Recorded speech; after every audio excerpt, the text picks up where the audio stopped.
nightmare strikes, ripping a Dallas family apart. A father makes a desperate escape, while his wife and child are taken by a drug dealer. FBI agents race against time to find the hostages and their abductor. A trail of bodies litters the path to Gino Camacho.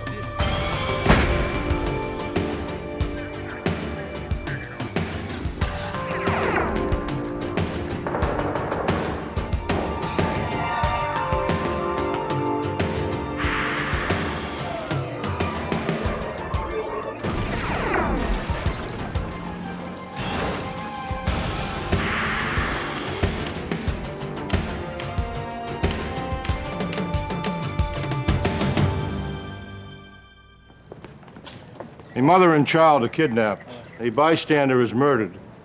Violence such as this shattered a quiet Texas neighborhood and exposed a drug cartel that flourished where it was least expected. I'm Jim Kallstrom, former head of the FBI's New York office. FBI field agents work to penetrate the secretive drug underworld, expose those involved, and crush the cartel.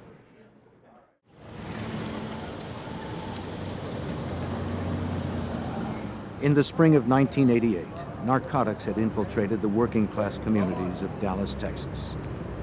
A rise in robberies and break-ins followed the drug trade.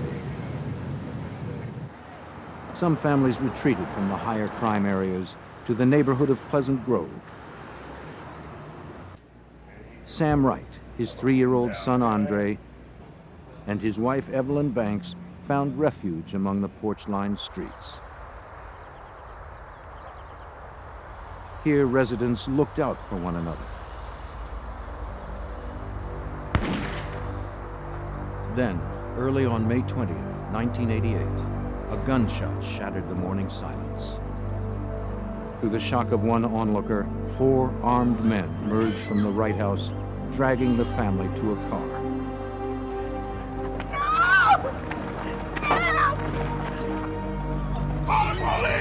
Sam Wright managed to break free from the abductors and escaped.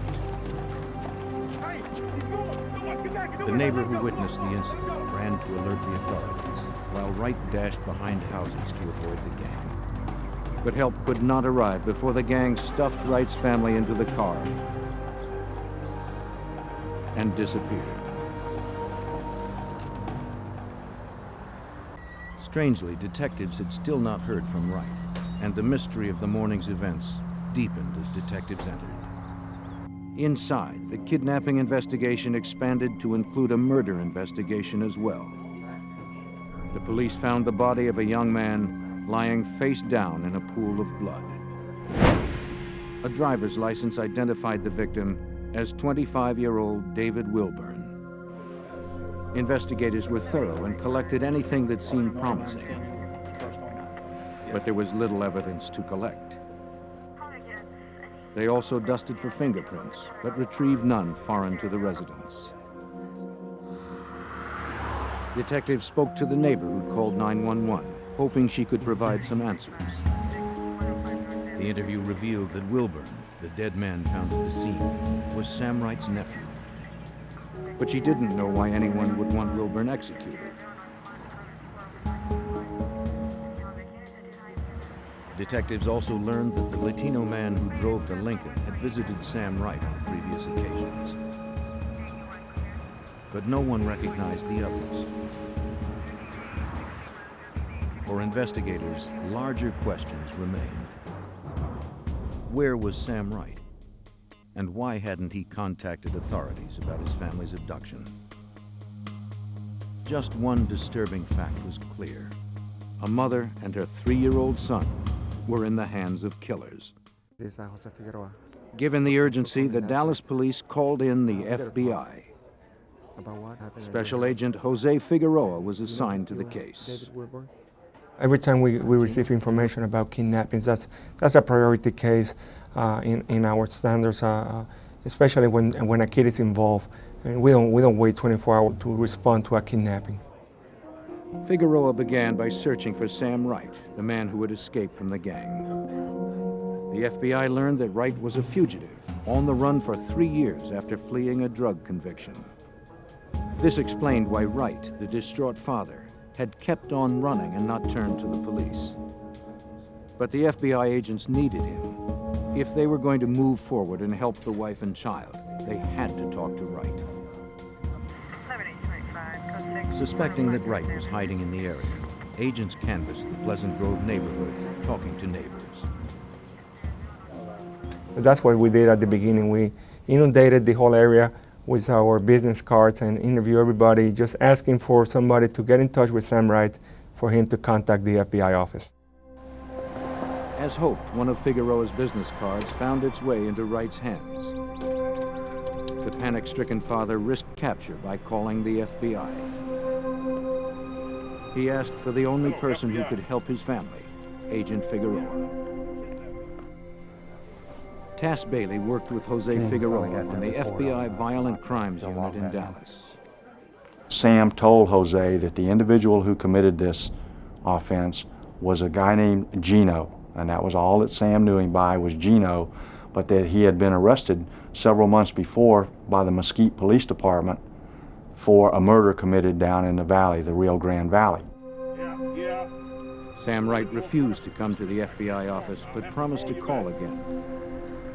Until then, the agents had one lead, the name Gino. We went out to the Mesquite Police Department and met with Captain Larry Sprague. Larry told us, he said, "Oh, I know exactly who you're talking about. You're talking about Gino Camacho." 33-year-old Gino Camacho was a known drug runner whose large shipments of marijuana were distributed and protected by a small gang of thugs. He was also known to have a girlfriend named Wanda Jackson.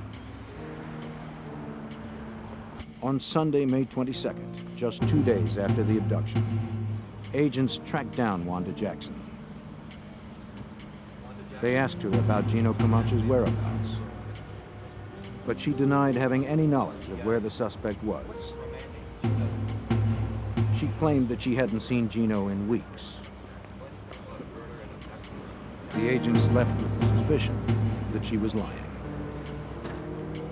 If the FBI had Wright in custody, perhaps they could have negotiated a deal with Wanda as a go-between, letting Camacho believe he would be paid for his hostages. But the agents lacked the leverage that may have encouraged her to work with them.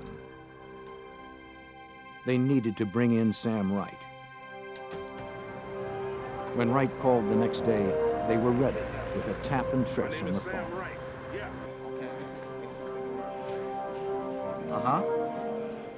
Okay. An arrest team had already been dispatched to the downtown area. What does he look like? Come on, man, I don't have time to talk. Come on, put somebody on there. You know his name? When the payphone address came through, it was radioed to the field.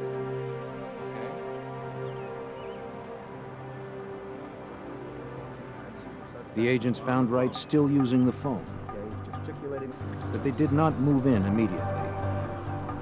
Though desperate to find his family, Sam Wright was a convicted drug dealer, a fugitive from the law. The FBI didn't know how far he might go to avoid capture. Agents spotted one man waiting in the car for the fugitive.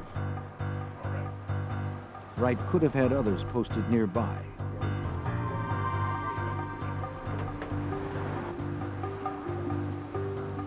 The agents wanted to reduce the risk of violent resistance by Wright and any of his associates. Okay, here we go.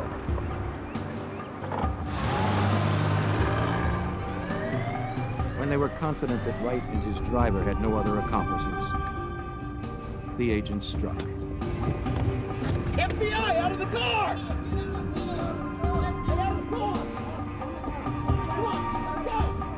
Wright was arrested without incident on his outstanding warrant and taken into custody. Agents Bailey and Figueroa began the interrogation of the captured fugitive. What's your tie-in with Gino? I don't have a Wright described the events of May 20th, 1988. It was any family's worst nightmare. me. I think On that day, Wright kept his young son, Andre, entertained.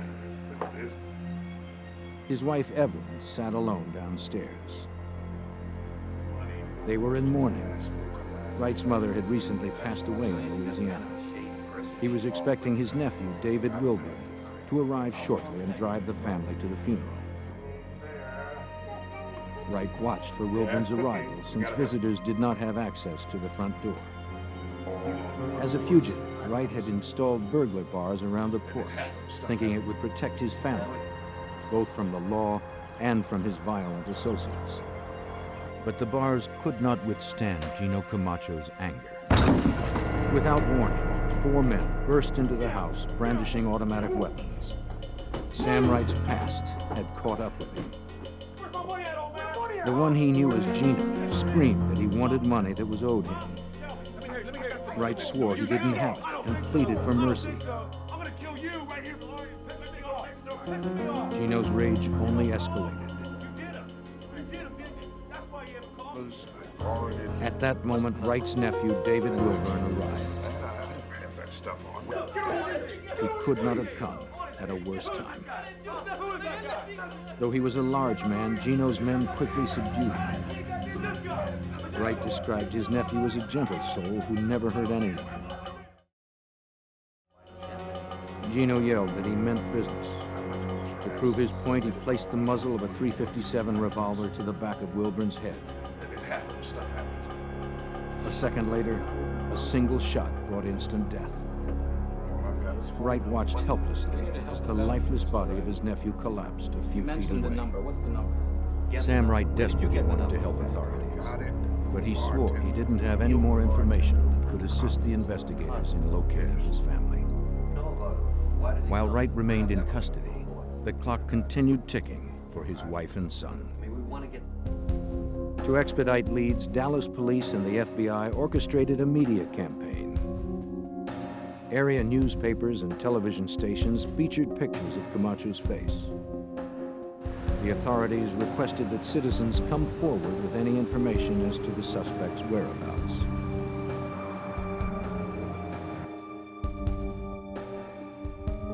This campaign yielded a tip from an unsavory source: another drug dealer. David Munoz, a small-time dealer, called the FBI and was connected to Agent Bailey. Munoz claimed that he recognized the kidnapper in a television news story. He said he had information that might be useful to the investigation.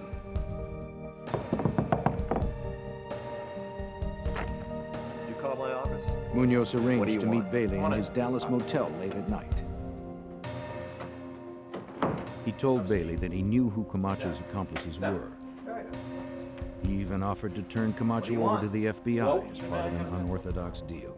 I got something you want. What Munoz planned on doing was kind of taking over the collection of Camacho's drug debts and business dealings, and wanted us to kind of turn a blind eye towards this. We basically told him no deal. Because there was only a weak connection to the case, Bailey did not arrest Munoz. Nevertheless, the FBI agent managed to extract one key name from the opportunist: Eddie Blaine Cummings. On the street, Cummings was known as Fast Eddie. A background check revealed he had a criminal record and had spent time in jail with Gino Camacho. Cummings was currently on parole for possession of illegal weapons. Special Agent Figueroa now had two names: Gino Camacho and Fast Eddie, as he canvassed area nightclubs. Armed with photos of Camacho and Fast Eddie, Figueroa found a bar patron who had recently seen the pair come in. The patron had heard Fast Eddie talk about a lunch appointment the next day up in Lawton, Oklahoma, a 3-hour drive northwest of Dallas. An arrest team assembled in the parking lot of the Oklahoma restaurant on the morning of August 12, 1988. The plan was to wait until Fast Eddie exited the crowded restaurant to isolate him from bystanders. Investigators were poised to strike. Fast Eddie was their closest link to Camacho so far. When the door opened, the arrest team descended, nabbing Fast Eddie before he could flee. One associate of Camacho's gang was now in custody. Agents hoped Fast Eddie could lead them closer to the missing mother and son. In the summer of 1988, Dallas FBI agents searched for a missing mother and child, abducted at gunpoint by a drug gang. Fast Eddie, an associate of the gang, was now in custody. Under interrogation, Fast Eddie denied having anything to do with the kidnapping in Dallas. Come on, Eddie, the kidnapping at the right house. But eventually, he did tell them what he knew of the crime. This was the first time we had actually learned who all was involved and the names of the individuals the morning of the abduction. Fast Eddie fingered Camacho and two other gang members, Juan Jackson and David Cook. He and David Cook had grown up together in Stephenville, Texas, a 2-hour drive from Dallas. As far as Fast Eddie knew, Cook was probably back in their hometown. Bailey and Figueroa needed to get Cook, trusting that the lead might take them one step closer to Camacho and the missing mother and child. They sought a contact in Stephenville and found the name of Detective Don Miller. On August 15, 1988, Detective Don Miller called back Agent Bailey. Miller had found the suspect working at his family's convenience store. The detective would hold him until the agents arrived. Here waiting on you. Miller warned Cook that if he knew something, it would be best to cooperate with the FBI. Yeah, you boys. One can member come of the get gang that kidnapped Evelyn and Andre Banks was now in custody. The FBI was a step closer to Camacho and the missing pair. Agents rushed to Stephenville, hoping David Cook may lead them to Camacho and his hostages before time ran out for the mother and son. A couple of months ago. He had decided to help investigators with the case in the hopes of a lighter sentence.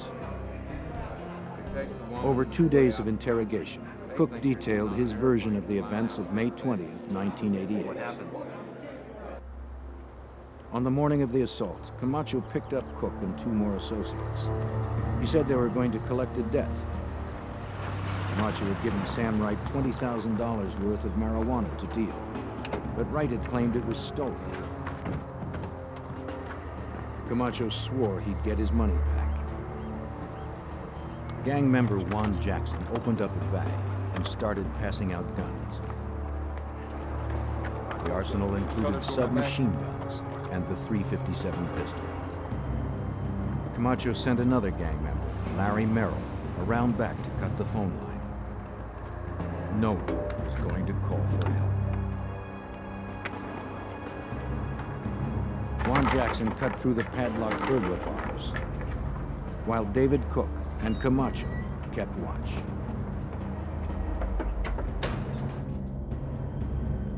They burst in the front door and found Evelyn Banks in the living room. Camacho had his men sweep the house, guns drawn. Where's my money? Where's my money? Where's my 20 grand? Downstairs. Move. I want my money. I want it now. I'm not leaving this house without it. I'm not leaving here without my money. You understand me? The gang corralled the terrified family into the living room as Camacho's fury rose. He said that if the family didn't cooperate, they would die. Camacho told him to put the baby on the sofa next to his mother, and that if the baby moved or caused any problems, to shoot him.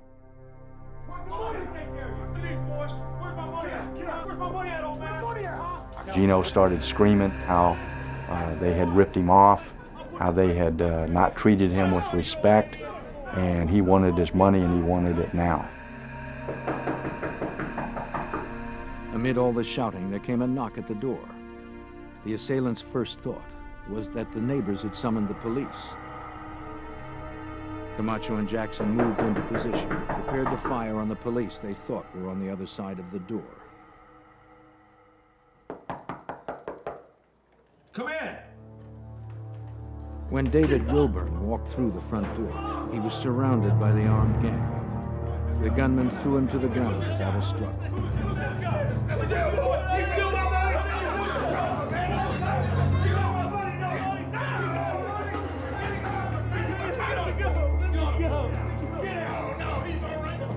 Camacho ordered Jackson to shoot him. But when he hesitated, Camacho turned to Cook. But when Cook refused, Camacho grabbed the gun from his hand and showed everyone just how serious he was.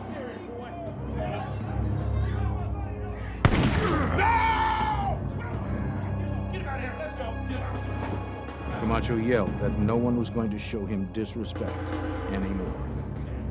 Grabbed my gun and he just blows the guy away. Under intense questioning, Cook never wavered on the facts, including that Camacho was the shooter. His story matched Sam Wright's version. After they left the house, Camacho remained furious that Wright had escaped. But the gang didn't give chase. They knew the police would soon be summoned in force to the Pleasant Grove neighborhood. Instead, Camacho ordered them all to Cook's apartment, where he could decide their next move. Camacho figured they could lay low there with the hostages.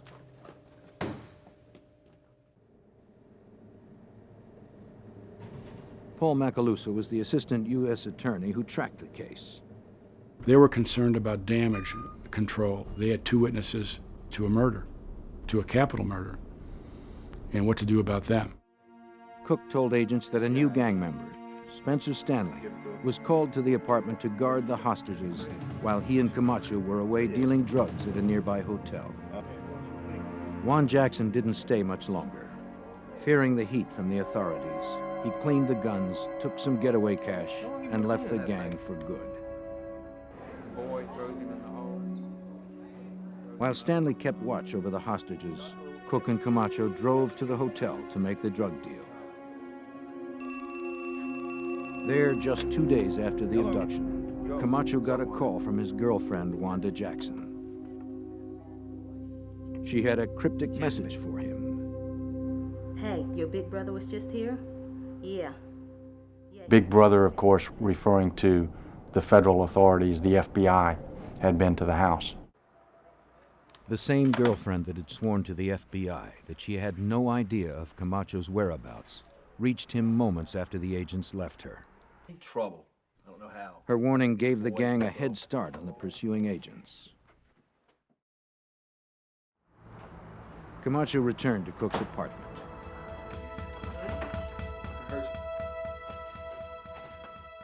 He told Evelyn that he wasn't angry with her, only with her husband over the money. I'm not after you. He said he would release her and Andre if she promised not to go to the authorities. Old man owed me the money. She And throw agreed. you around the way I did. With that pledge, Camacho said he would take them to a private airstrip in Oklahoma for a flight to California. Get us all out of here to safety. There they would remain safe until Camacho settled up with Wright. At the end of a grueling interrogation session, Cook told agents that Evelyn and Andre never made it to California. There was no plane for them to board. Cook knew where they were left, across the Texas state line, near Ardmore, Oklahoma. Turn around, hands right here. In August of 1988, special agents from Dallas's Violent Crimes Unit had arrested one member of a Texas gang responsible for one murder and the abduction of a mother and child. While in custody, Cook pointed special agents Jose Figueroa and Tass Bailey north to Oklahoma. It was the next stepping stone towards their ultimate goal: finding Evelyn and Andre Banks and their abductor, Gino Camacho.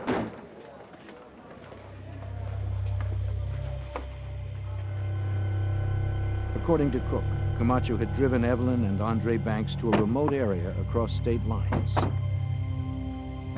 The gang leader had promised to fly the mother and child to her relatives in California from an airstrip that was concealed behind the trees. They pulled the car off the side of the road and together headed into the woods. Spencer Stanley led the way, carrying 3-year-old Andre.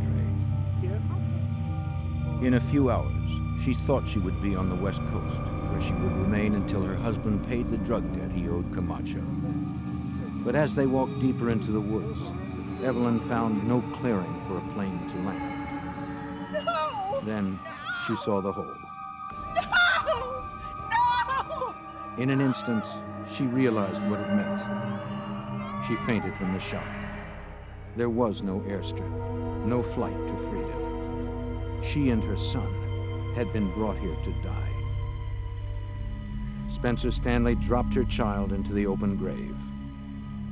Camacho fired 4 times.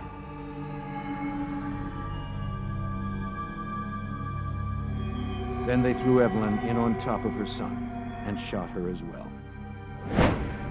Evelyn Banks and her 3-year-old son Andre died on May 23, 1988.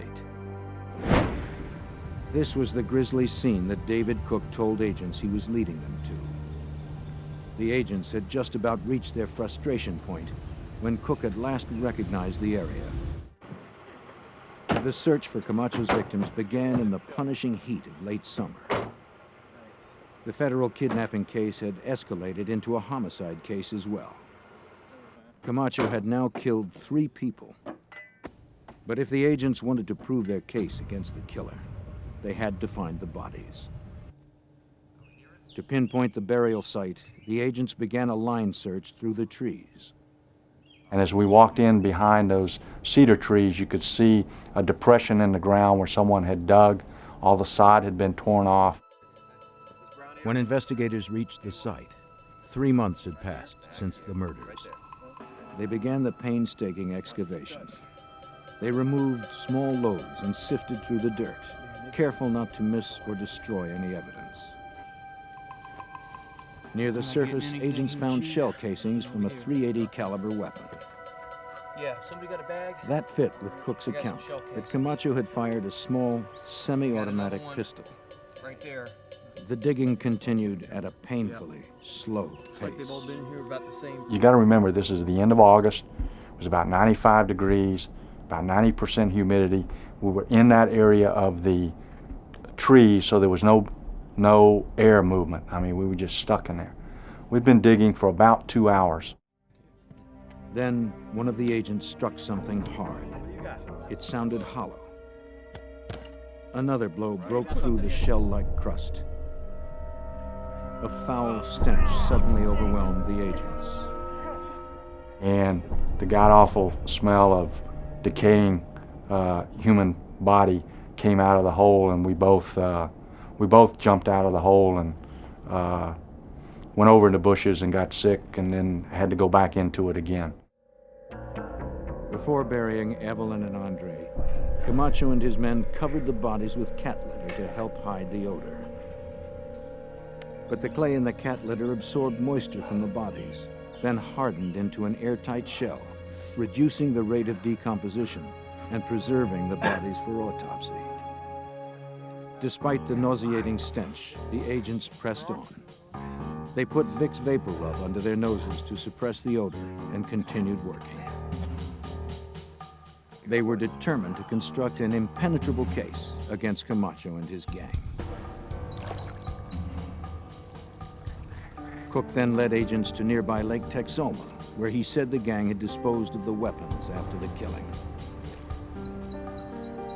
A dive team from the Oklahoma State Bureau of Investigation combed the lake bottom. They came up with more casings from the .380. And then they found the handgun. The physical evidence against Gino Camacho was now solid, corroborating eyewitness testimony. The federal agents were confident they could secure a conviction on 2 counts of kidnapping and 3 of murder. But Camacho remained at large, and agents learned he had killed again. Cook told the FBI he could lead them to that body as well. In late August of 1988, the FBI in Dallas had captured David Cook, a member of a violent Texas drug gang. The gang's leader, Gino Camacho, wanted for kidnapping and 3 murders, was still at large. Cook was cooperating with agents in the hunt for Camacho. He had led investigators to the burial site of Camacho's most recent murder victims.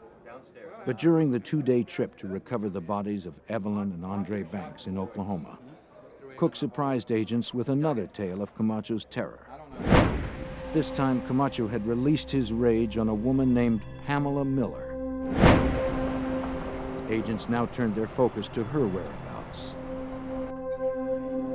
Agents learned that Pam Miller worked as an exotic dancer in a Dallas strip club. She met Camacho and started hanging out with his gang. Cook told agents that he and Miller joined Camacho one night in June of 1988. So you're off for the all set and still looking for. It had been just 3 weeks since Camacho had shot and killed 3 people, but he had risked a trip to Dallas to arrange another drug deal. Only about 5 minutes, all right. The buyer showed up at a hotel bar and began negotiating. Take care of him. Yeah. But Pam interrupted the transaction. Pam Miller recognized the purchaser as somebody who came into the club where she had danced, and she recognized him and she told him so. I know you, you came into the club. Well, not surprisingly, this had a chilling effect on the transaction. Sure. The buyer skipped out. The deal was dead. You have any idea what you just did? I know him from where I dance at. You do? Camacho became furious at Pam for messing up the drug deal, and Cook and Pam and Camacho walked out of the hotel. As soon as they got in the car, Camacho started beating Pamela. Pamela then made some comments to Camacho attacking his manhood, which only infuriated him more. Yes. Huh? Yes, you did. You lost me. As they drove, Camacho's rage boiled over. Cook and Stanley had seen the results of his temper before. They knew where it could lead. Yet they were too intimidated to speak up. Camacho's brutal beating didn't stop until Miller had lost consciousness. Stop the car. Still enraged, Camacho ordered Cook to stop the car.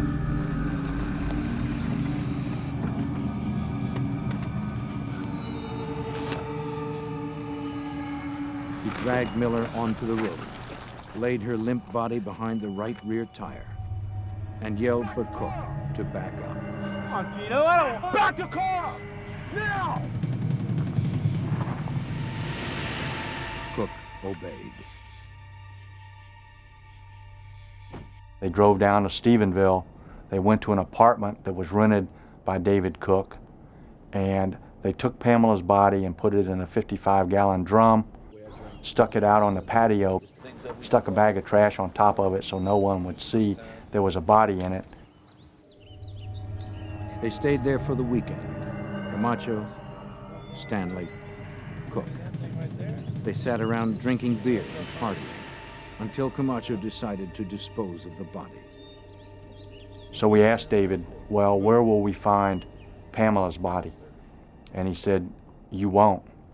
And we said, why not? He said, well, we chopped her up and put her in a tree mulcher.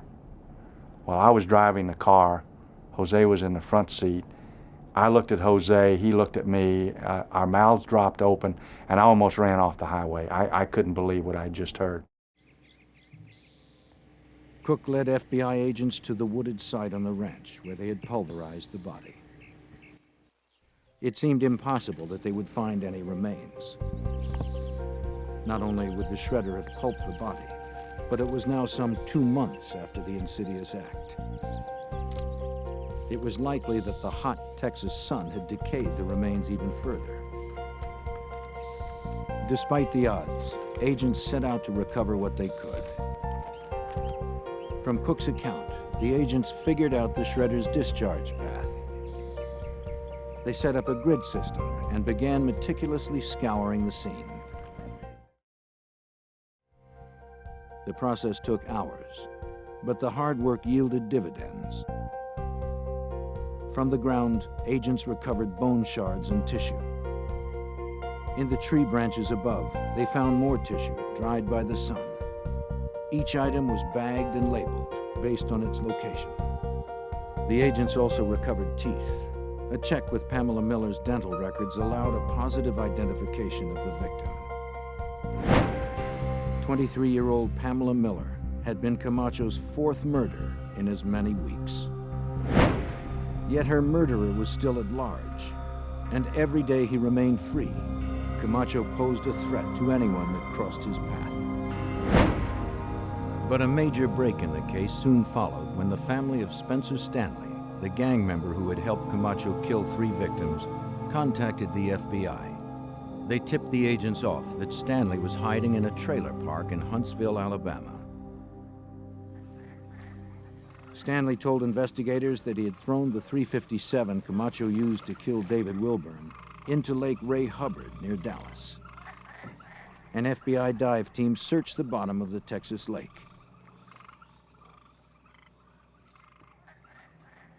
They never found a gun. I got something. But they did find a casing from a .357 and several live rounds. The recovered bullets were taken to the FBI's Materials and Devices Unit in Washington, D.C. for neutron activation analysis. Agents hoped that the bullets from Lake Ray Hubbard could be matched to the bullet that killed Camacho's first victim, David Wilburn. Neutron activation analysis is based on the fact that lead bullets are created in batches, and each batch of lead is unique. The FBI examiners needed to prepare the bullets for the test by removing the slugs from the shells, readying them for transportation to a nuclear reactor. Lead samples from each bullet were lowered into the reactor's core. The samples absorbed neutrons and became radioactive. The radioactivity was measured and gave a precise reading of the chemical elements found in the lead, a radioactive signature. Examiners concluded that the signatures from each bullet were identical. The bullets from Lake Ray Hubbard and Wilburn's body had come from the same batch of ammunition. Though the physical evidence against Camacho continued to build, it didn't put the authorities any closer to locating the fugitive. Through an informant, the FBI learned that Camacho had escaped to Mexico and was hiding in a small town just south of the Texas border. U.S. authorities sought to have him arrested and extradited. But Mexican authorities were unable to cooperate. They claimed that the town where Camacho stayed was controlled by drug kingpins who were heavily armed. If the Mexican police attempted an arrest, there would be heavy casualties. The FBI would need another plan to bring the gang leader to justice. After 4 murders in the U.S., drug dealer Gino Camacho had escaped to Mexico, out of reach of the FBI. But without his gang or the drug trade that had supported them, his money began to run out. By the spring of 1989, Camacho was in desperate need of cash. He still had suppliers in Mexico, if he could locate a buyer in the States. Because he feared crossing back into the U.S., he searched for a middleman with narcotics distribution contacts north of the border. The low-level go-between Camacho stumbled upon worked as an informant for the U.S. Drug Enforcement Agency.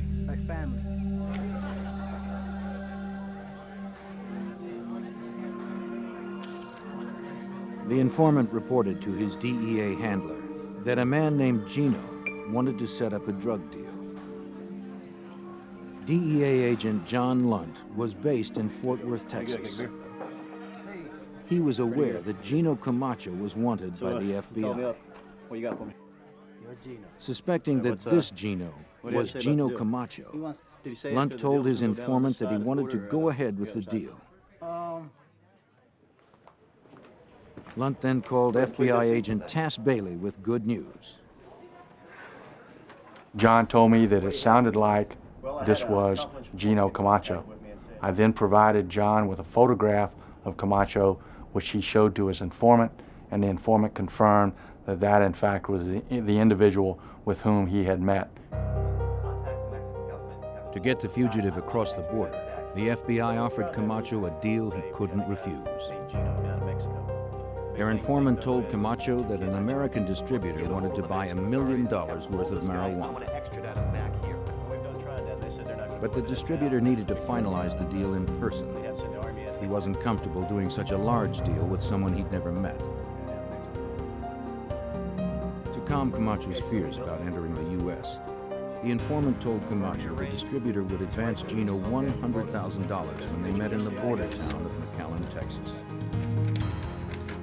But there was one problem with the statement. Field agents needed a means of visually identifying the fugitive amongst other border crossers. To make Camacho stand out, the informant sent clothes he said would enable the distributor to identify him. The arrest team committed the clothing to memory: Hawaiian shirt, blue shorts, and a green-brimmed baseball cap. Camacho got the package of clothes at a friend's apartment where he often hung out. But no one could be sure an experienced smuggler like Camacho would not be too suspicious to wear the outfit. We knew that this was going to be our only shot at him, that once he figured he'd been set up, that the informant would be burned and he would be even more cautious than before in doing any type of transaction that would afford us an opportunity to arrest him. So we set up very elaborate arrest plans. On the day of the deal, agents scanned the border crossing for Camacho. They hoped they could find him in the crowd by the telltale clothes that the smuggler had been sent. Then, the arrest team spotted him in the outfit.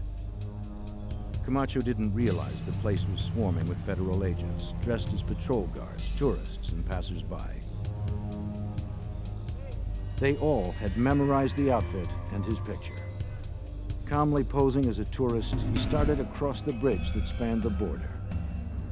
FBI agents dressed as Border Patrol guards approached Camacho. The fugitive played it cool and gave a false name, Tomas Sanchez. When the agents asked for identification, he claimed he didn't have any. He was simply an American tourist returning from a day trip to Mexico. The agents coolly told him to come inside for questioning.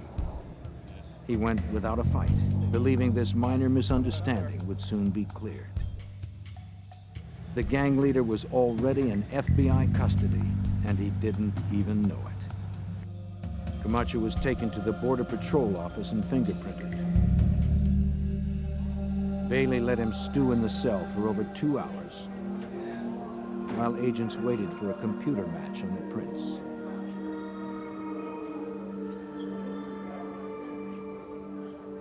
Camacho didn't break his silence. I addressed him as Tomas Sanchez, and he acknowledged that, and I says, well, we have taken your fingerprints, we have run them through the computer at the FBI in Washington, D.C., and the computer says that you're not Tomas Sanchez, you're in fact Gino Camacho. And he said, well, if that's what the computer says, it must be so. But Camacho denied knowing anything about the murders. To the end, he never admitted any involvement in the kidnapping and murders. He claimed the FBI had framed him for the crimes. The arrest of Gino Camacho made page one news across the Southwest. From the border, he was moved to a cell in Dallas County and charged with firearms violations, kidnapping, conspiracy, and capital murder. Camacho and the rest of his gang were prosecuted by the authorities. David Cook received 24 years for his part in the murders and kidnapping. Spencer Stanley got a life sentence for the 3 murders he helped carry out. Juan Jackson earned a life sentence for his involvement. Fast Eddie Cummings and Larry Merrill got 8 years each. Sam Wright had to serve his prior drug sentence, as well as additional time for fugitive flight. But for Camacho himself, state prosecutors sought the death penalty. For the state of Texas to put a man to death, the prosecution must prove more than premeditation. It must show the accused remains a threat to society.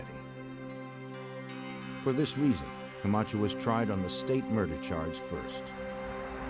Otherwise, a conviction on the federal charges would have sent Camacho to prison, where any threat he posed to society would have been removed. In separate trials, Gino Camacho was found guilty for murder and kidnapping. The sentence was carried out 10 years after the deaths of Andre and Evelyn Banks and Pamela Miller. On August 26, 1998, the state of Texas executed Gino Camacho by lethal injection. She came to rest on a snowbank at the side of a highway. A teenage girl who could have been anyone's daughter. Her journey had taken her places no young girl should ever know. But finally, it had brought her home to a small Pennsylvania town she'd never seen before. If only she'd survived, she would finally have known there were people who cared.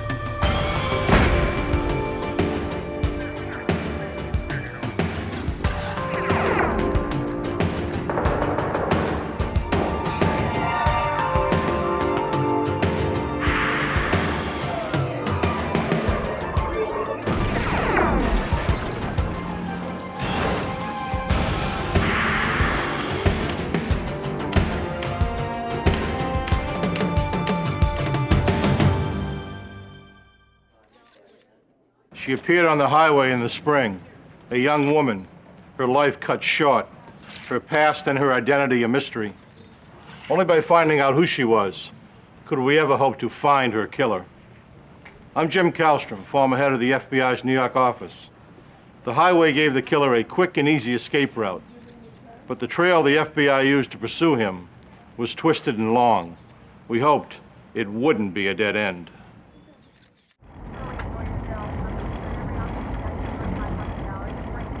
March 24, 1993, Bellefonte, Pennsylvania.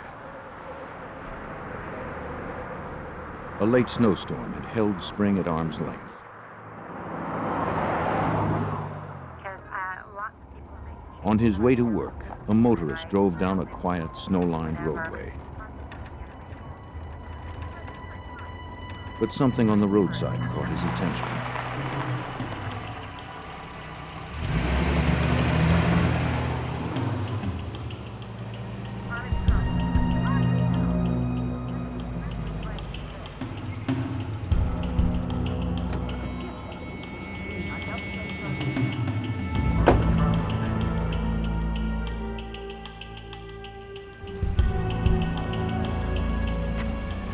What he saw was unthinkable in this peaceful valley.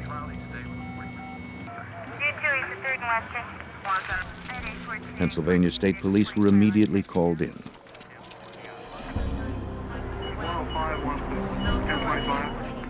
A young woman lay dead on a snowbank near the junction of two major interstates.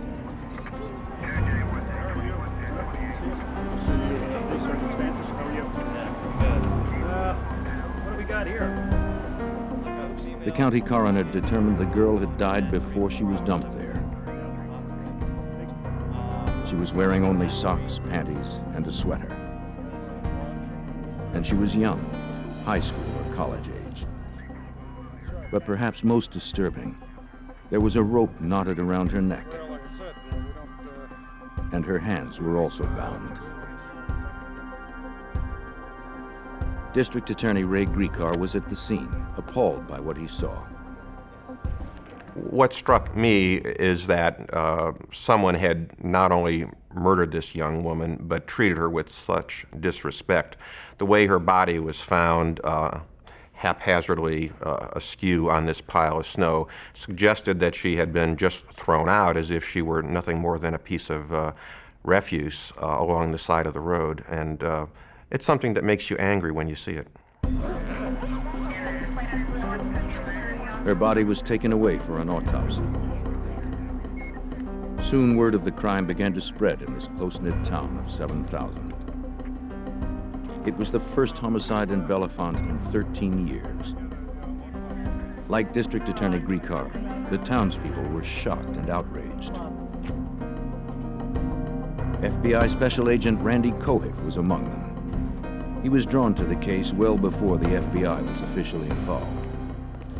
That whole area up there is known as Happy Valley. It's a nice place to raise your kids. I lived there for 12 years. Crimes like this just don't happen there. And needless to say, to have a young girl's body dumped in your community is a heinous thing.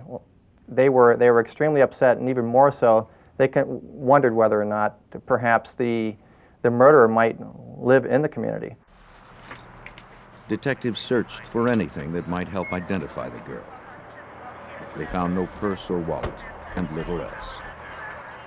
And I remember commenting to Trooper Madden that morning that he would be very, very fortunate indeed if he was ever able to even identify this young woman, let alone figure out who murdered her. Trooper Madden of the Pennsylvania State Police would be lead investigator. There was a slight indentation into the snow, about 6 inches, where the body itself looked like it had been dumped off of some type of object, be it a truck or vehicle, into the berm of the snow. Madden surmised the vehicle had been a truck with a cab fairly high off the ground. Tire tracks nearby would prove him right.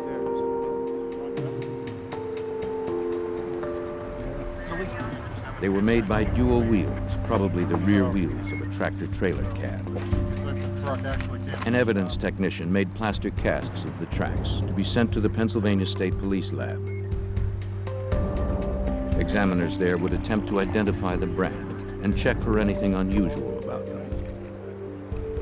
Then, if a suspect were found and his tires matched the tracks, the casts could help link him to the scene of the crime.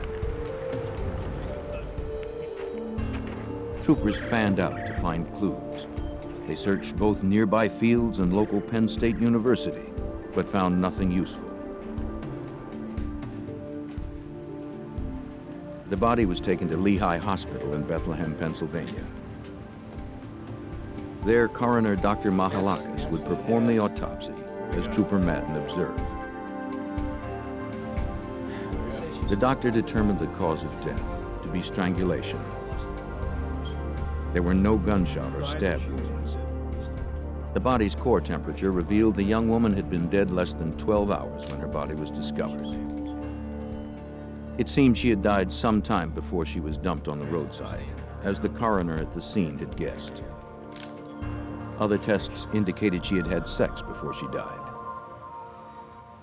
Whether she was raped or had consensual sex at the time was not known. However, based on the circumstances, we believed at the time that a rape may have occurred. Dr. Mahalakis carefully removed the rope from around the girl's neck. Wait a minute, right here, Doc. There's a piece of hair, this black hair. Under the knot was a single dark hair. It didn't belong to this blonde girl.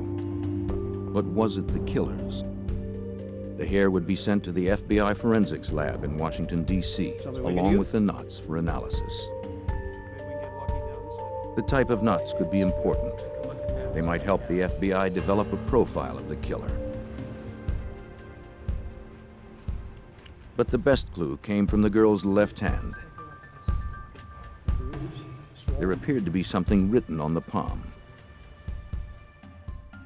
She had some faint numbers written on the palm of her left hand. They had been written on possibly in ink, and they'd been on there for some time as they had faded, and they were barely legible. It was thought by both Bill and myself that possibly this could be the lead we were looking for that could possibly lead us to her identity. Numbers, the writing was letters. indecipherable, though it looked like it might be numbers. That's pretty faint. Can you get that? Agent Kohig suggested experts at the FBI lab could make them clear enough to read.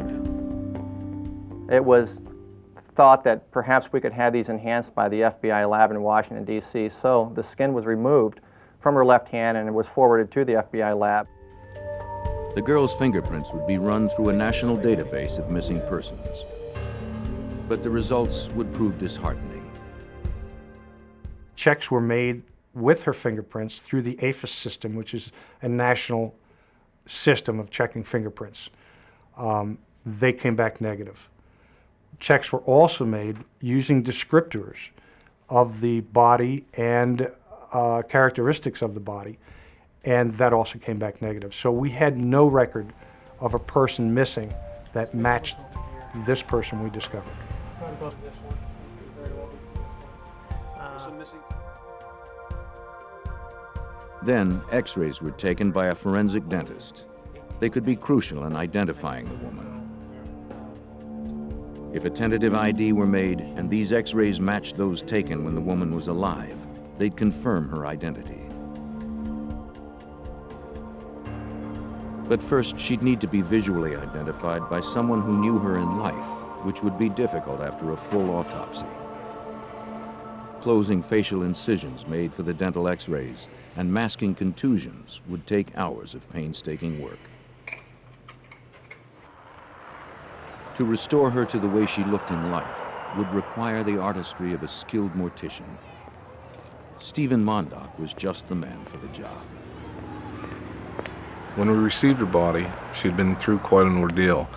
You know, we had to put a little bit of makeup on her. We had to get her hair done. We dressed her.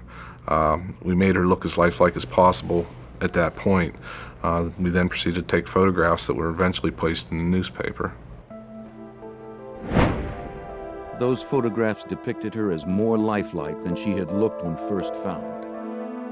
But Mondock gave her more than a face. He gave her a name. When the coroner brought her in, he said, "We have a Jane Doe for you." And I said, "Carrie," I said, "you know, I don't like calling people Jane Doe." I said, "It seems so impersonal."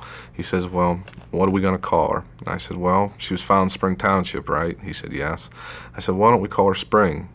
And I said, "Well, she was found in the dawn of the morning, so why don't we call her Spring Dawn?"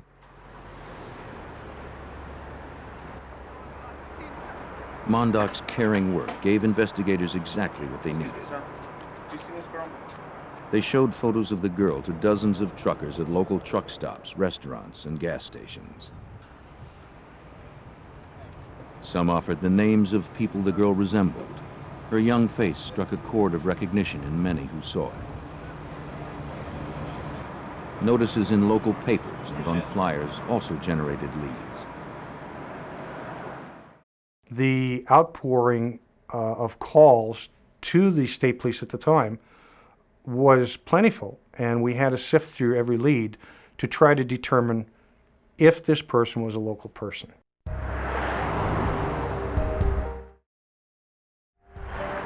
But none of the leads would pan out. Then, in late April, about a month after the body was found, the FBI lab called Trooper Madden. Their analysis showed the writing on the girl's left palm was a phone number with a Florida area code. Madden found the number had been disconnected, and he began to wonder if the area code itself was wrong. But it didn't seem right. It didn't seem to fit this particular case. In looking at this person, there was no tan. It seemed as if she came from a winterized area, somewhat similar to where we were. However, we did not know where. Madden's best guess was that she came from west or north of Pennsylvania, probably within a 12-hour drive from where the body was found. Madden also realized that there were 2 phone numbers written on the girl's hand, not just one. So he noted all the cities within the 12-hour radius that had both the exchanges she'd written down. Madden and Cohick would send the numbers along with photos and descriptions of the young woman to sheriffs and state police in those areas. Perhaps the information would trigger some leads. As they worked the case, the people of Bellefonte followed each new development, offering help and support. There was a genuine showing of affection for this person and concern. I guess you could say she was posthumously adopted by the community of Bellefonte. And even though we were very quickly able to ascertain that she was not a local resident, there was still a very strong sense of she is someone that we cared about. As spring bloomed for Bellefonte, the girl remained in people's thoughts. Her story touched everyone, especially Madden and Cohick. These colleagues and longtime friends could not stop thinking about her tragic death and trying to solve the case even after hours. You can't let the town down.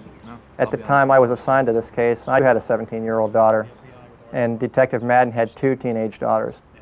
So I think for the both of us, we took a very strong personal interest in the case. As a matter of fact, it pretty much took up all of our time during our working hours, and we would often find ourselves talking to each other at night on the phone at our residences. Never was community support so strong as when Stephen Mondock began to prepare the body for burial. I had florists call donating flowers. I had hairdressers calling to do her hair. I had people donating clothing. I had ministers willing to give their services, the vault company, the casket companies. The cemetery where she was to be buried was actually at the bottom of a beautiful mountain where there's wildflowers growing. We had the monument company had was willing to donate a stone to bury her. It was just amazing how much the town all came together in an effort to bury her. More than a month after the body was found, it was time for a burial. Not only did the town want to bring closure to the tragedy, the body could not be preserved much longer. Still, Madden needed just a little more time. The last thing that we wanted to do as a police agency was to lose the body. In other words, we did not want the body buried at that point in time without identification. Just when the body could be kept no longer, a break in the case finally came. A sheriff's office in Maine received Madden's information packet on the girl. See what you think. Though he didn't recognize her face, he called one of the numbers written on the girl's hand. He had no idea who might answer the phone. Yes, hello, this is Sheriff. He reached Mark Rosenberg, a guidance counselor at a local school. Promising, given the girl's age. I'm Detective Staples. Thanks so much for meeting with me tonight. A detective visited Rosenberg and his wife at their home. I'd like to see if you can help me identify the woman in this. When the detective showed the Rosenbergs a photo of the girl, they immediately recognized her. Can you look at that for me, please? And when they spoke her name, it was eerily familiar. Dawn. Dawn Marie Birnbaum. Steve Mondock's choice of the name Spring Dawn had been uncannily accurate. And I was shocked. I was amazed. It was just a strange coincidence. But it felt right. She was part of our community. Mark Rosenberg was one of the last people Dawn talked to before she died. Investigators hoped he could lead them closer to her killer. After a search that stretched from Florida to Maine, investigators had learned the identity of a teenage girl found dead near a rural Pennsylvania interstate. As they spoke to Mark Rosenberg, a guidance counselor at the school she had attended, he said she'd called him just days before she died, from a payphone. He'd tried to help her, but it was already too late. The school she attended was mainly for at-risk teens, like Dawn herself. She'd had problems with authority figures ever since her parents' divorce. In Indiana, where her mother lived, she'd been through a dozen foster homes and run away almost as many times. But at this boarding school, she'd finally found someone she could trust, her counselor, Mr. Rosenberg. As Mr. Rosenberg was talking to Dawn, the operator was interrupting, telling her to put more money in. Time was running out, and Mr. Rosenberg told Dawn to call him again so he would know she was safe. She said she would do that. He gave her his home telephone number, which obviously she then wrote on the palm of her hand. She said she'd call back, but in fact, she never did call again. The school would send Dawn's dental records to Pennsylvania, where forensic dentists would match them to x-rays taken at the morgue. The result would be a positive ID and a turning point in the case. The FBI entered the case officially under our kidnapping statute. Obviously, we had a girl who was found in central Pennsylvania laying in a snow pile, tied up, and who had previously been seen just a few days earlier in the state of Maine. So we have the interstate aspect. Now, we are aware The investigation focused in Maine, where Dawn was last seen alive. Maine State Police officers interviewed Dawn's friends, including Heidi Hansen. Heidi told them Dawn had been planning to hitch a ride with a truck driver, as she'd done about a year before. On that occasion, Dawn and another friend, Mandy Gray, had run off with a trucker named John Hoffpower. They dropped off Mandy at her home in Georgia, then continued on.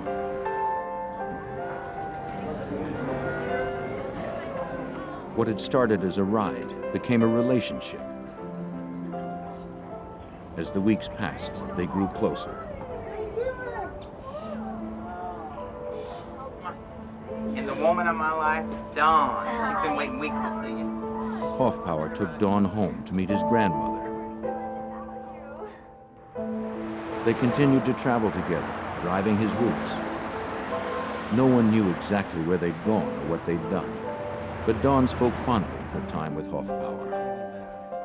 They'd enjoyed each other's company, and he had treated her well. It seemed one of the few happy times in her troubled life. Then, about a month after Dawn was last seen, the truck was pulled over by police in a random traffic stop. An officer demanded Dawn get out. She complied.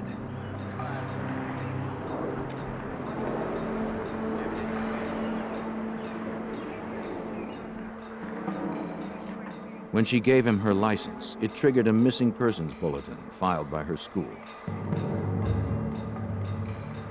The officer told Dawn she'd have to come with him. When he tried to take her away from Hoffpower, she pleaded to stay, to no avail. Police would bring her back to school. Since then, her behavior had been good, and she was due to graduate in just a few months. But things were not as they seemed.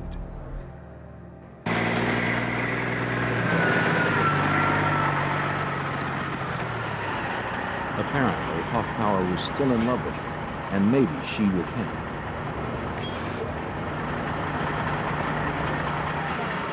Though she hadn't seen him since their trip, he had tried to visit her at school.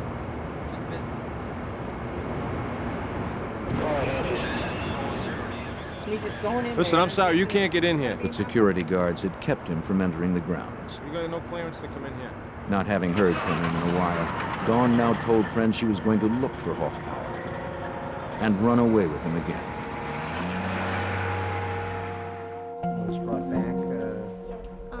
On the evening of Sunday, March 21st, 3 days before Dawn was found dead, she had snuck off from a movie theater. She told her friend Heidi she would hitchhike to the Dysart truck stop in Bangor, Maine, hoping to meet Hoffpower.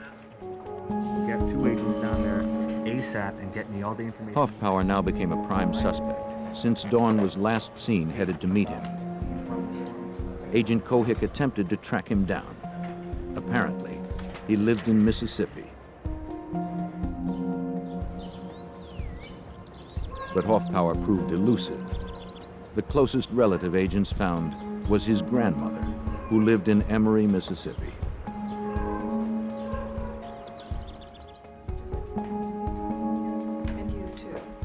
She welcomed them inside and told them she'd raised Hoffpower as her own son. He was devoted to her. No matter where he was, he called her almost every day. He had even brought Dawn home to meet her. Now, when agents told the woman of Dawn's violent death, she was devastated. Then, she shared with them her own tragic news. Last September, a half year before Dawn's murder, her grandson had stopped calling her. He'd also stopped working and taking care of his pets. He'd left his wallet in his house and disappeared. His grandmother believed he was dead, though his body was never found. His car was found riddled with bullets, and there was some reason to think that he had gotten into some trouble with some very unsavory characters and had met a violent end.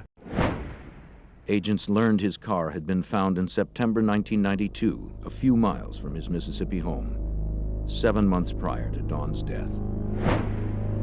By a strange twist of fate, Hoffpower's disappearance had led to Dawn's death. If Hoffpower had arrived at Dysart's, Dawn would still be alive. Their star-crossed love affair had ended in a double tragedy. Now, with Hoffpower presumed dead, investigators' struggle to find Dawn's killer was almost back to square one. Investigators' most promising lead had gone cold. They again had no suspect in a chilling case: the death of a beautiful 17-year-old girl left dead on a rural Pennsylvania roadside. On a tip from Dawn's friend, Agent Cohick and Trooper Madden went to the Dysart truck stop in Bangor, Maine, where Dawn had said she was headed when she was last seen. Cohick from the FBI. How are you? I'm Detective Madden. I wonder if we could ask a few questions. They showed Dawn's photograph to the cashier, who remembered seeing her on the telephone a few weeks earlier. She was over there. Surprisingly enough, even though 2 months had elapsed, agents discovered that people recalled seeing the young blonde girl there standing at the doorway asking truckers for rides as they walked through. She was recalled by several people at the truck stop. And I guess when you're a young teenage girl and you're out on the road like that, people take notice.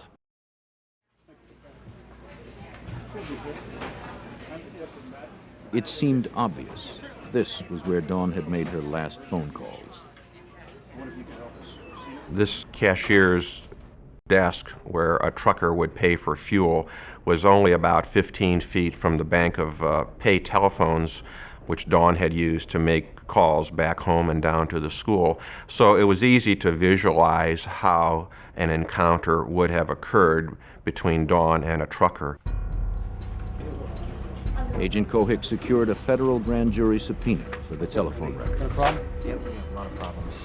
Going through them would be a painstaking task, but it was the most promising option in a case fast running out of leads. Mandy, her girlfriend, right? Mandy Gray. Some of her other girlfriends? The people Dawn had called might know where she had been going, or who she was going with. You got it. ASAP.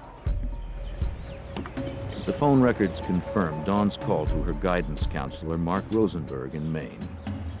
They also revealed she'd phoned other friends.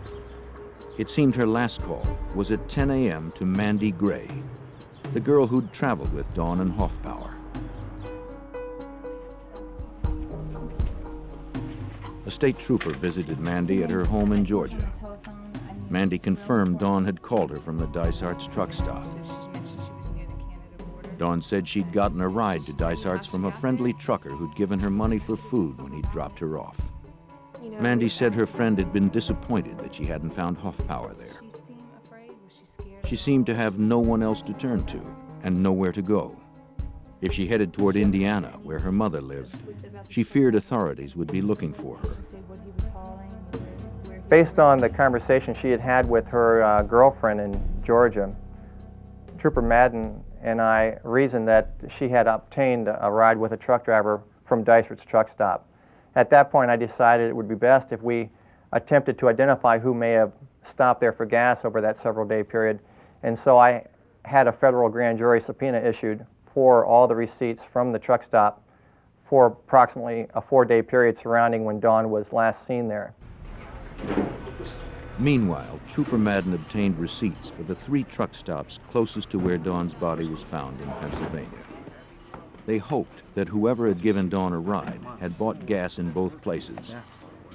It was possible. The distance from Bangor to Bellefonte is just over 650 miles, but not probable. A big rig can easily travel 1,500 miles or more on a single filling. Undoubtedly, it was a long shot, but Cohick and Madden nonetheless began the painstaking task of scanning thousands of gas receipts. Over approximately the next 4 weeks, I compiled the receipts from Maine and from Pennsylvania and ended up with 2 separate lists. After comparing one list against the other, I noticed there was only one match on the entire list of several thousand names. The name was James Robert Cruz Jr. Cruz had bought gas on the morning of March 22nd at Dicehart's truck stop. Just as Don was talking on the telephone 15 feet away. 3 days later, he gassed up again in Milesburg, Pennsylvania, just a few hours before Don's body was found nearby. So this was a big breakthrough for us. We have a guy who's in Bangor when Dawn is in Bangor, and in central Pennsylvania right about the time her body is found. The receipt showed James Robert Cruz Jr. worked at an Ohio trucking company. In response to a call from Agent Cohick, his manager verified the credit card purchases. Okay, I've got the records. And, Cruz was driving truck 44 on a route consistent with the events of the crime. Got the times, got the dates, got everything here. Agent Cohick and Trooper Madden now had a suspect in the killing of 17-year-old Dawn Marie Birnbaum. Okay, that sounds good to me too. Exactly. Investigators pursued their prime suspect, wanted for the murder of a 17-year-old high school girl Wednesday morning, then whose we'll go. body was dumped Sound near a good? Pennsylvania interstate. Mm-hmm. The man was a trucker named James Robert Cruz Jr. His manager told the FBI he was a model employee at an Exactly. Ohio trucking company. This is the file that we're But looking investigators found he had a dark uh, past. for. Yeah, it turns out. I had a criminal history check run in the next few minutes and was able to determine that he had a rather lengthy criminal record. Most importantly on that criminal record was the fact that he had been in the U.S. military, and while in the U.S. military, he had been convicted of attempted murder via strangulation and had served time in Fort Leavenworth for that conviction. His military records gave investigators another key fact. We found that his blood type was A positive, which fit him into the small portion of the population which would be a possible source of the seminal fluid found in Dawn. It seemed investigators were closing in on their suspect. There's only one thing left that we could do to further attempt to identify whether he might have been the individual responsible for this murder, and that was to make a determination as to what type of tires he had on his truck. At Agent Cohick's request, an Ohio FBI agent inspected the tires on truck 44 while Cruz was on the road in another rig.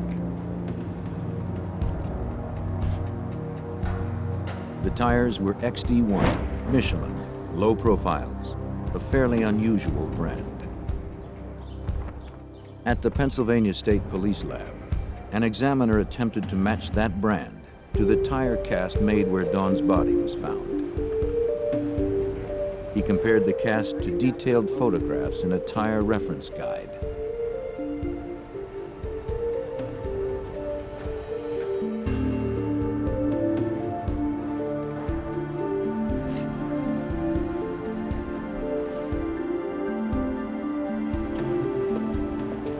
They matched. Another breakthrough in the case. So we had a match on the tires, we had a match on the blood, we had the fuel slips. This, at this point, according to the United States Attorney's Office, was sufficient to put together a search warrant to search Jim's truck and to also perhaps take blood and hair samples from his body for DNA analysis.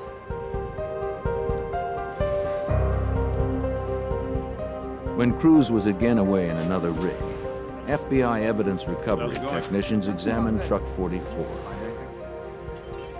But if Dawn had in fact been in this truck, it would have been at least 2 months ago, so investigators didn't expect to find much.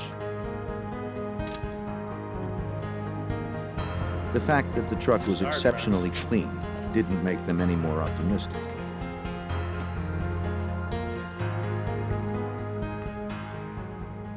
The search took pretty much the entire day, and it was an exhaustive search. We were searching both the tractor and the trailer itself.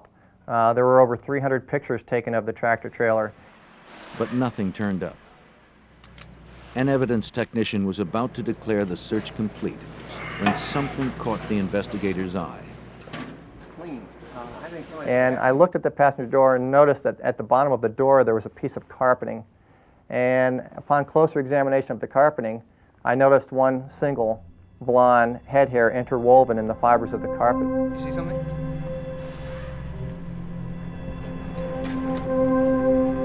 It seemed amazing, but there Tom, it was, Bill, come here. as if Dawn had not been quite ready to give up yet. What is it? It's like a blonde hair. The hair would be sent to the FBI lab for analysis. I thought it was a little bit too good to be true that this could be a hair from Dawn.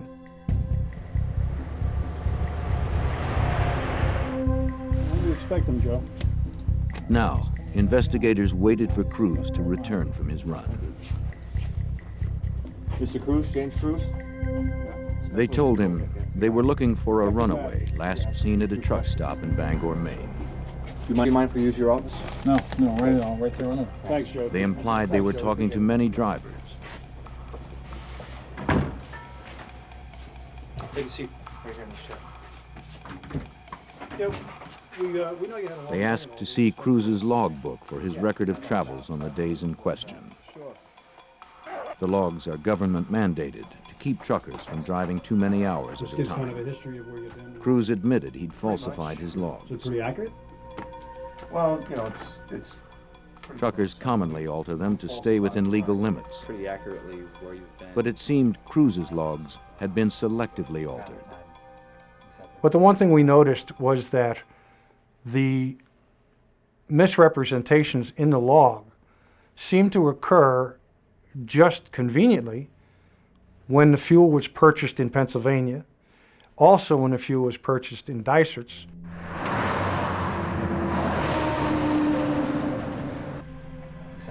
I'm sorry. In response to questions, Cruz calmly described his route. Yeah, pretty much. But when asked if he fueled up between Bangor and Pennsylvania, he said he didn't have to. The 240 gallons his truck could carry was enough for the trip. Is this your signature on this credit card statement? I then suggested to him that I had a fuel slip indicating that he had in fact filled up his truck on Wednesday morning. He paused for a second and then advised that he did in fact recall doing that, and it was due to the fact that they gave free showers away at that particular truck stop in Mossburg. I asked him why he hadn't remembered it, and he said to me, well, I guess I just forgot. Mr. Cruz, we have a, look at your picture. Then, they showed him a photo of Dawn. We asked him if he had ever seen this girl before. At that point in time, he very calmly and casually stated no, he had never seen this girl, he didn't know her, nor had he ever met her before in his life. They told him they had strong evidence linking him to the crime. Dawn's phone calls from Bangor that coincided with his stopover there. Do you have any problem with that? The match of his truck tires to the tire tracks at the scene. And the match of his blood type to the type found on the body. He calmly chalked it all up to coincidence. I don't know how. At no point during the interview did any of his mannerisms indicate that he was at all nervous with my line of questioning. And as the night slowly went on, I think even Detective Madden agreed that he became less of a suspect for us, even though we had all this circumstantial evidence. He was just too calm and cooperative. Do you have any problem with that? Not at all. Cruz remained friendly, even when investigators produced a warrant for blood and hair samples. They would later learn from FBI profilers that such an excessively calm response can be a sign of guilt. On September 6th, results of the blood and hair analysis proved them right. The samples from Cruz matched the hair and DNA the killer had left behind on Dawn's body. With that evidence in hand, agents obtained a federal arrest warrant for James Robert Cruz, Jr. The FBI and the Pennsylvania State Police had identified the man who had brutally raped and murdered a young woman. On September 8, 1993, with a federal arrest warrant, Agent Kohik and Trooper Madden arrested James Robert Cruz, Jr. when he returned from another trucking run. As they made the arrest, Cruz suddenly dropped his easygoing attitude. One of the differences between the initial interview of Mr. Cruz and the arrest of Mr. Cruz was his demeanor. I didn't do anything, man. No longer was he the cool, calm, and collected person he had been during the initial interview that we had with him. Instead, Mr. Cruz appeared to be very sullen and was angry towards both Agent Kohik and myself. Cruz's arrest was the reward for determined investigators committed to catching the killer of a girl who could have been anyone's daughter. Just 6 months earlier, investigators had only a body in the snow near an interstate with no ID. He was charged with first, second, and third-degree murder, rape, kidnapping, and the federal charge of unlawful flight to avoid prosecution. But I'd like to take a few minutes. For Dawn, the nightmare started as an adventure. On Sunday, March 21st, she left her friend Heidi at a movie theater near their school in Poland Springs, Maine. Dawn headed for Bangor, where she hoped to meet John Hoffman. A friendly trucker gave her a ride. She and John had been separated for months, and she looked forward to seeing him. But he wasn't there. She could not have known he was missing and presumed dead. Instead, her life would intersect with that of a much more sinister man, James Robert Cruz, Jr.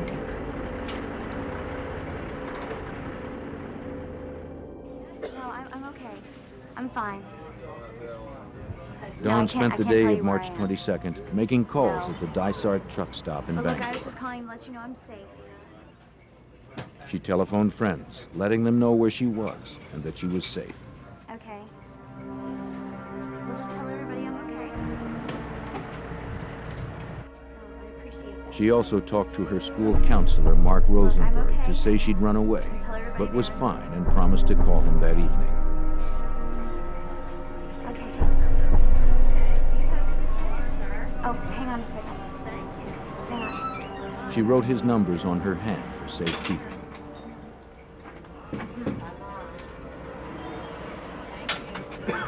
When James Robert Cruz paid for his gas, he saw Dawn on the phone, just 15 feet from the cash register. Okay. All right, well, we'll keep in touch, okay? All right. Bye. Cruz signed the credit card receipt, billing the gas to his employer in Ohio. Okay. Cool up in here. Yeah. Bye-bye. Thank you.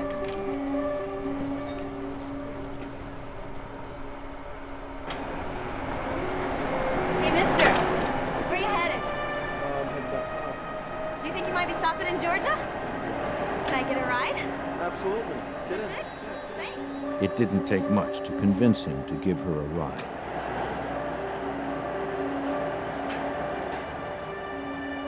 She and Cruz would head south.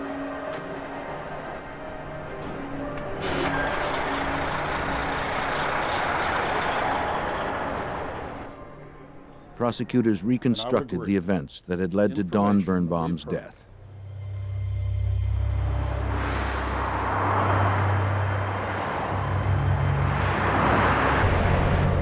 She had no idea of the danger that lay ahead. The hours she spent with James Robert Cruz would be her last.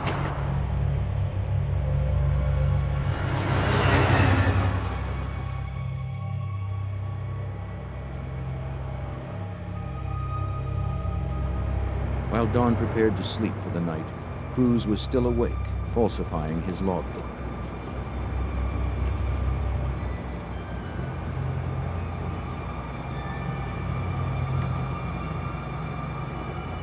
Dawn would soon find herself a helpless captive, trapped by a cruel predator, with no escape.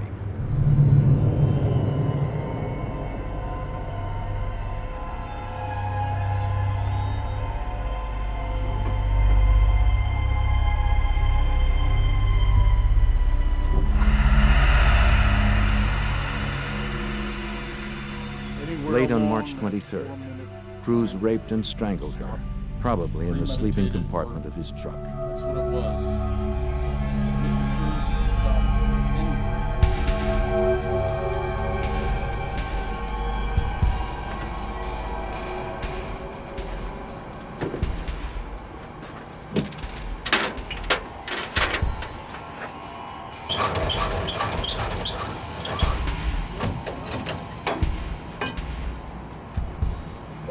That same night, after buying gas in Pennsylvania, he disconnected his cab from his trailer at the travel port.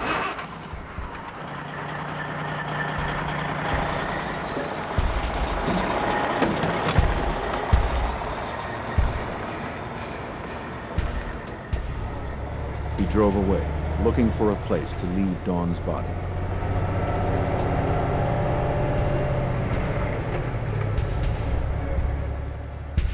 Cruz drove through the backwoods of Pennsylvania, anxious to dump the lifeless girl.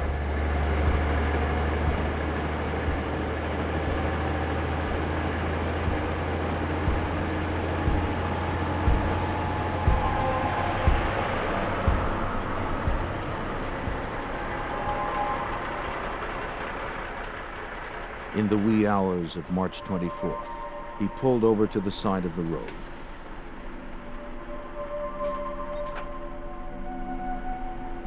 He pushed Dawn's body out of the truck and onto the side of a highway entrance ramp.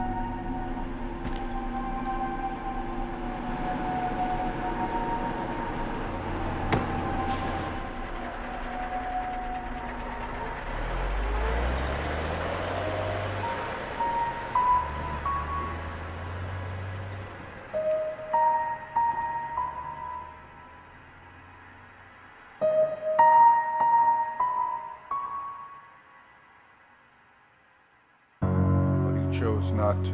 Cruz almost certainly believed he'd never be caught. That's what it was. And if not for dedicated investigators, advanced forensics testing, and plain good luck, he might easily have gotten away with murder. District Attorney Ray Griecar served as prosecutor. And one point that I wanted to emphasize to the jury was how long it took Dawn to die at the hands of James Cruz. The pathologist testified that from the moment the rope was knotted around her neck, it took 4 minutes for her to die. Griecar's approach was effective. On June 14th, after 14 hours of deliberation, the jury found James Robert Cruz Jr. guilty of first-degree murder. The judge sentenced Cruz immediately to life in prison without parole. He is serving his time at the Greene County Maximum Security Prison in western Pennsylvania. The legacy of this investigation, I would say, is the fact that at the beginning of the investigation, all we had was a young girl laying in a snow pile who had died a death no one should have to die. No identification on her for the most part, and a very strong concern among law enforcement agencies that she would not ever be identified, much less have the killer caught and convicted. We'd have Cruz behind bars. We have to make But it seemed Kohik and Madden may have performed an even greater service than they first realized. Sequenced with what we've got. At the time of the arrest, there was a lot of media interest in Cruz because in his own home state of Ohio, there had been a number of young women found along the highways and on-ramps over the previous year or two, and who had been tied up as well and left along on-ramps. A review of our VICAP database indicated over the previous 10 years there were approximately 600 young women that were found along the highways and who had died in a suspicious manner. We were not able to conclusively state that Mr. Cruz was involved in any of these murders. What we do know is that after the arrest of Mr. Cruz, the murders that we were talking about in the state of Ohio ceased. For Dawn Birnbaum, peace had finally come. The gentle people of Bellefonte will always remember her, and the killer who took her life and changed theirs forever.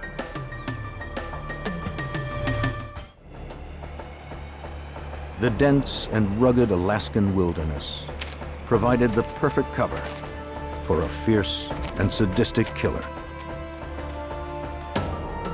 He preyed on women, kidnapping them, raping them, torturing them. He hunted them like animals for his own twisted pleasure.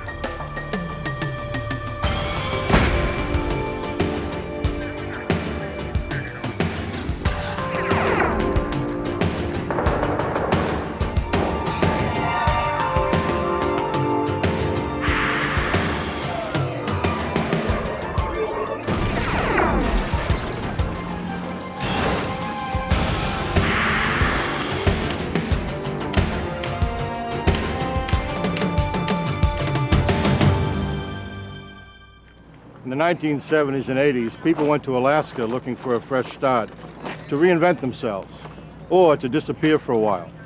Some of those disappearances weren't by choice. I'm Jim Kallstrom, former head of the FBI's New York office. A serial killer's rampage was exposed when the bodies of young women began turning up in shallow graves that dotted the Alaskan wilderness. The killer was at home in the rugged terrain, but the hunt for him began 3,000 miles away, where FBI profilers mapped the criminal's mind.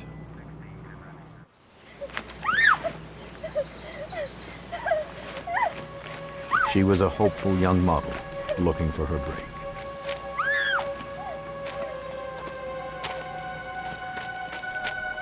She accepted a job with a man who claimed to be a photographer,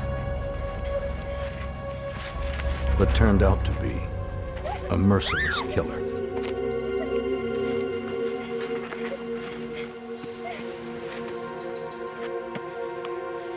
She wasn't his first victim, or his last.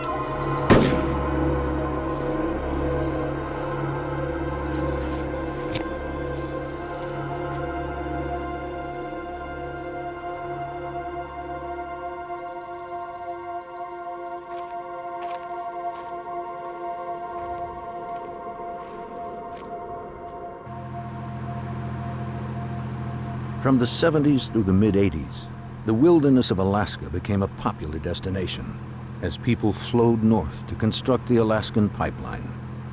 The population boomed. On August 13th, 1982, two off-duty Anchorage police officers were hunting moose near the Knik River, in a wilderness about 20 miles from Anchorage.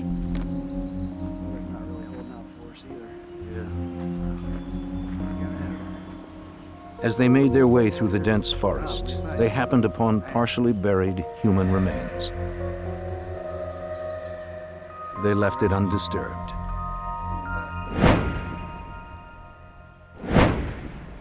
The next day, crime scene technicians from the Alaska State Troopers arrived at the scene. Crimes out here fell under state jurisdiction. Besides clothing and an elastic bandage, troopers found a .223 caliber shell casing in the shallow grave. Conveniently buried here in the sand. Dental records identified the remains as 23-year-old Sherry Morrow, an exotic dancer reported missing a year earlier by her boyfriend. Troopers called him in to break the news. Her clothes matched the ones he reported her missing in, but her good luck charm, the gold arrowhead pendant she never took off, was gone. Morrow was probably murdered shortly after she disappeared, giving the killer more than a year to cover his tracks. Finding him would be next to impossible. In the year following the discovery of Sherry Morrow's body, more women began turning up. It's a sad truth that finding bodies in the Alaskan wilderness wasn't all that unusual. 2 or 3 times a year, some novice hiker or hunter would get lost and succumb to the elements.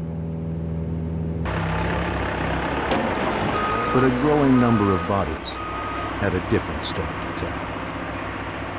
During new road construction on September 2nd, 1983, A crew unearthed human skeletal remains not far from where Sherry Morrow's body had been found 1 year earlier.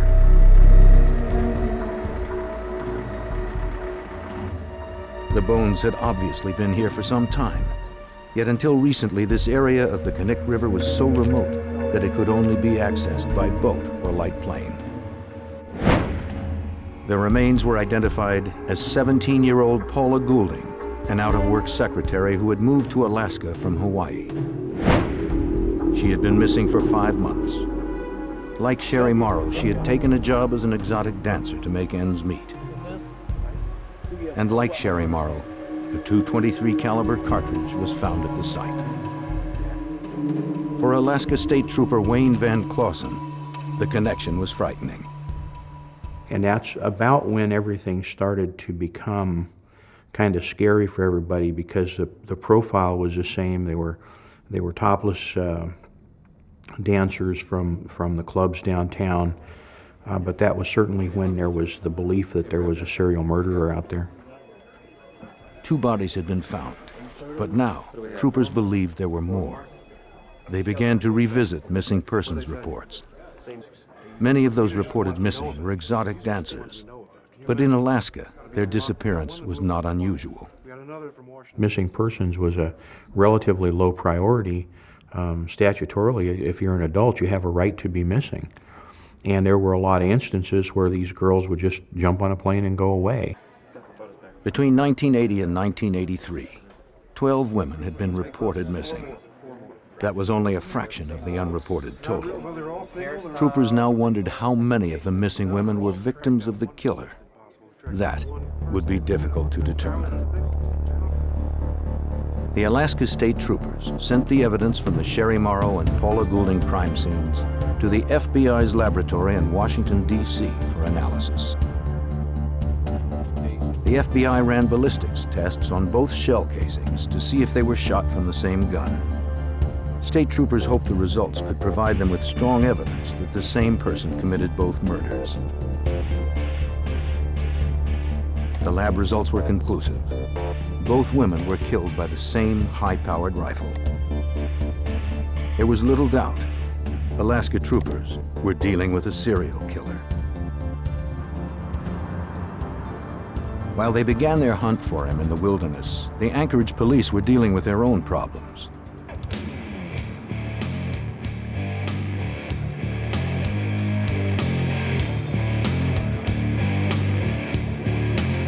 Every city has its dark side, and Anchorage is no different. Except that in Alaska, the nights are longer and darker.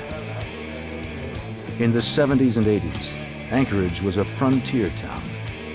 Men came here to work hard, and women followed to ease their loneliness. Some women were lured to the strip clubs, hoping to earn a quick buck. Others, looking for more respectable opportunities, worked in the clubs until something better came up. For many, it never did.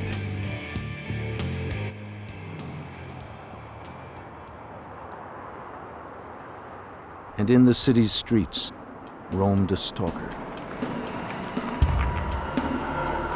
He chose carefully. His victims were hardly missed. For in a city made up largely of strangers, it's difficult to be a missing person.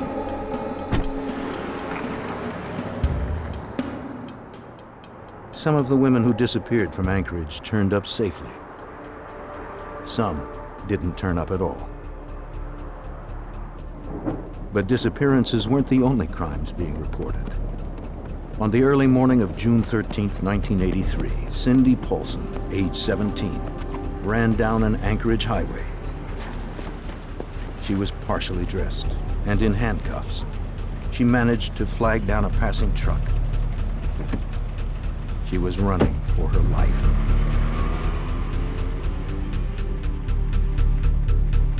The motorist dropped her off at her motel apartment.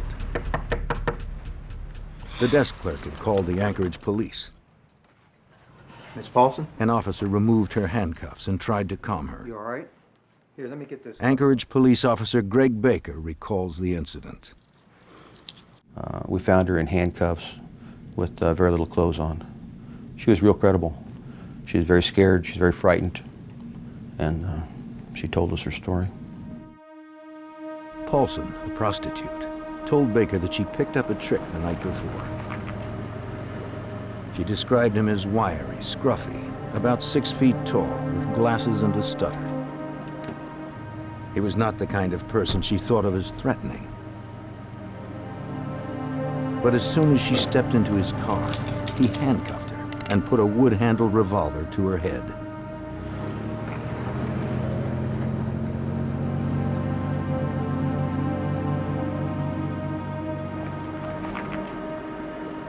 They drove to a respectable residential neighborhood. He pulled her into his house.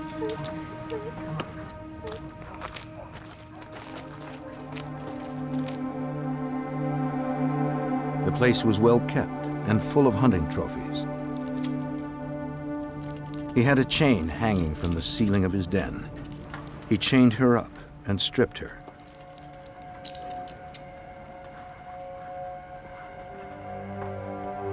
And there she was tortured and raped repeatedly for hours.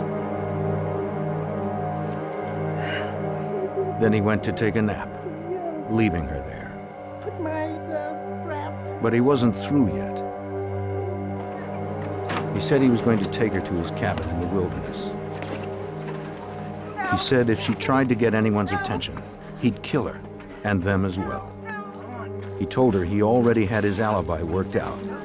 His friends were willing to lie for him. No one would believe her story.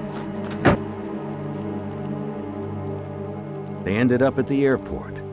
She could see him loading a weapon into a small aircraft. She also saw her chance for escape. Her one chance to save her life.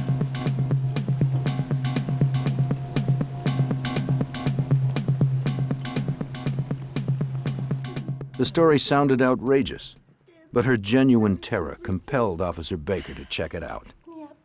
I had a very street-smart female, scared to death, with a story about being taken at gunpoint and held prisoner at a specific location that she described where it was, so she knew where it was. She described the interior of the location. She described the den, up to and including various animals were mounted on the wall. En route to the hospital for an examination, Paulson insisted on stopping at the airport to show police the airplane she had seen earlier. She positively identified it. While we were in there, we had a security guard stop us and describe the car the same way that Cindy described the car, and in fact gave us a license number. That license number confirmed the address, or the area at least, that Cindy had given us regarding where the house was. Police went to the address to speak to the owner of the car.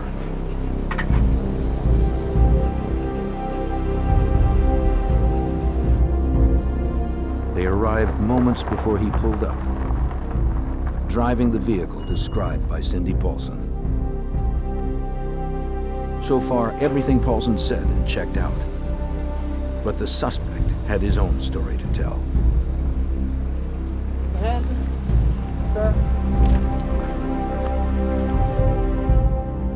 According to the motor vehicle records, the car that Cindy Paulson was abducted in belonged to Robert Hansen, a baker in Anchorage.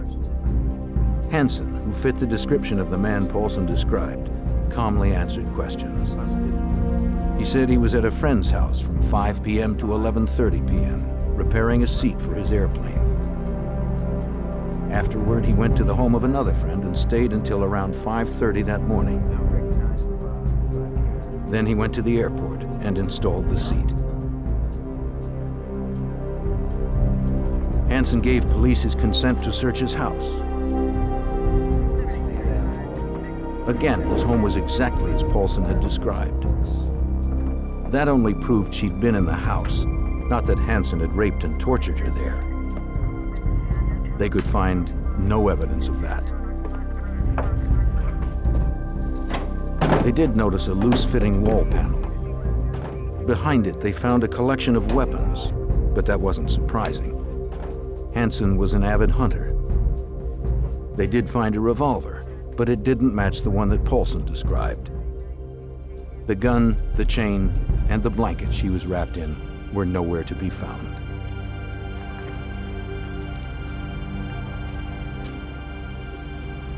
Hansen's car appeared equally clean. Anchorage police found nothing in his car that fit Paulson's story. Those alibis were corroborated and verified, and Mr. Hansen was released after a consent search of his house. Paulson, still shaken from her ordeal, was able to pick Hansen's picture out of a photo lineup. But when given the chance to take a lie detector test, she refused. Her occupation gave her an inherent distrust of the police, and gave police an inherent distrust of her. She felt she'd never be taken seriously. Soon after, she left town for a while to try to put the nightmare behind her. Anchorage authorities were willing to let it drop too. I found out because the alibis were corroborated, and because they had a problem with Cindy Paulson appearing and disappearing, and of course her lifestyle left a lot to be desired, that the case had been suspended at the Anchorage Police Department. Police had gathered no solid evidence linking her story to Robert Hansen. But for Officer Greg Baker, it wasn't over. He was one officer who believed Paulson's story and wouldn't let it go. The predator, roaming the streets of Anchorage, was still out there, free to claim more victims.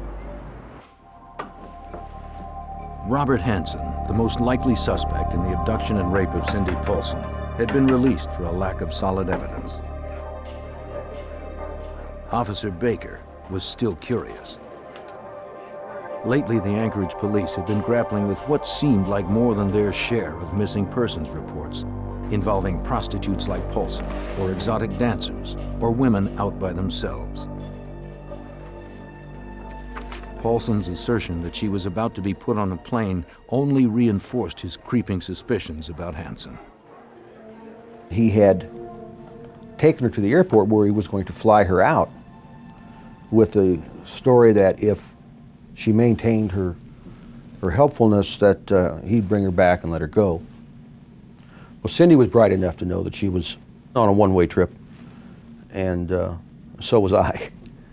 And so I kind of just put two and two together and figured that he was a very good suspect for the missing dancers. Baker's supervisor had suspended the investigation into Robert Hansen, but Baker couldn't let it go. Cindy Paulson's nightmarish story had too much detail to not have some basis in truth. But no one except Baker would listen to her. He continued his investigation. On the surface, Baker found nothing in Hansen's record to arouse suspicion. He had moved to Anchorage from Iowa 16 years earlier and opened a bakery. It was a huge success. He had a wife and children, and except for his stutter, he fit in completely. When he wasn't in the kitchen, Hansen enjoyed flying his small airplane, a Super Cub Piper. Back on the ground, he took to the woods. He was a solid citizen. He just didn't fit the model of a serial killer. There were plenty of others drifting through Alaska more suited to that role. They didn't have businesses. They didn't have families. Hansen did. He had everything to lose. Frank Rothschild was a prosecutor involved in the Paulson case. Bob the baker. The troopers and the police used to go to his donut shop all the time. It was a very popular place to go. He had a bakery. People knew him. He was friendly. He was just a hard-working guy. Unaware of Officer Greg Baker's local investigation in Anchorage, state troopers were still trying to find their serial killer. Bodies continued to be unearthed in the Alaskan wilderness. Troopers set up a task force to study the similarities between the missing women and the murder victims. They hoped to find a common thread that would lead to a suspect. Until authorities knew more, they did their best to educate dancers and prostitutes about playing safe. For the first time, police and prostitutes were on the same side.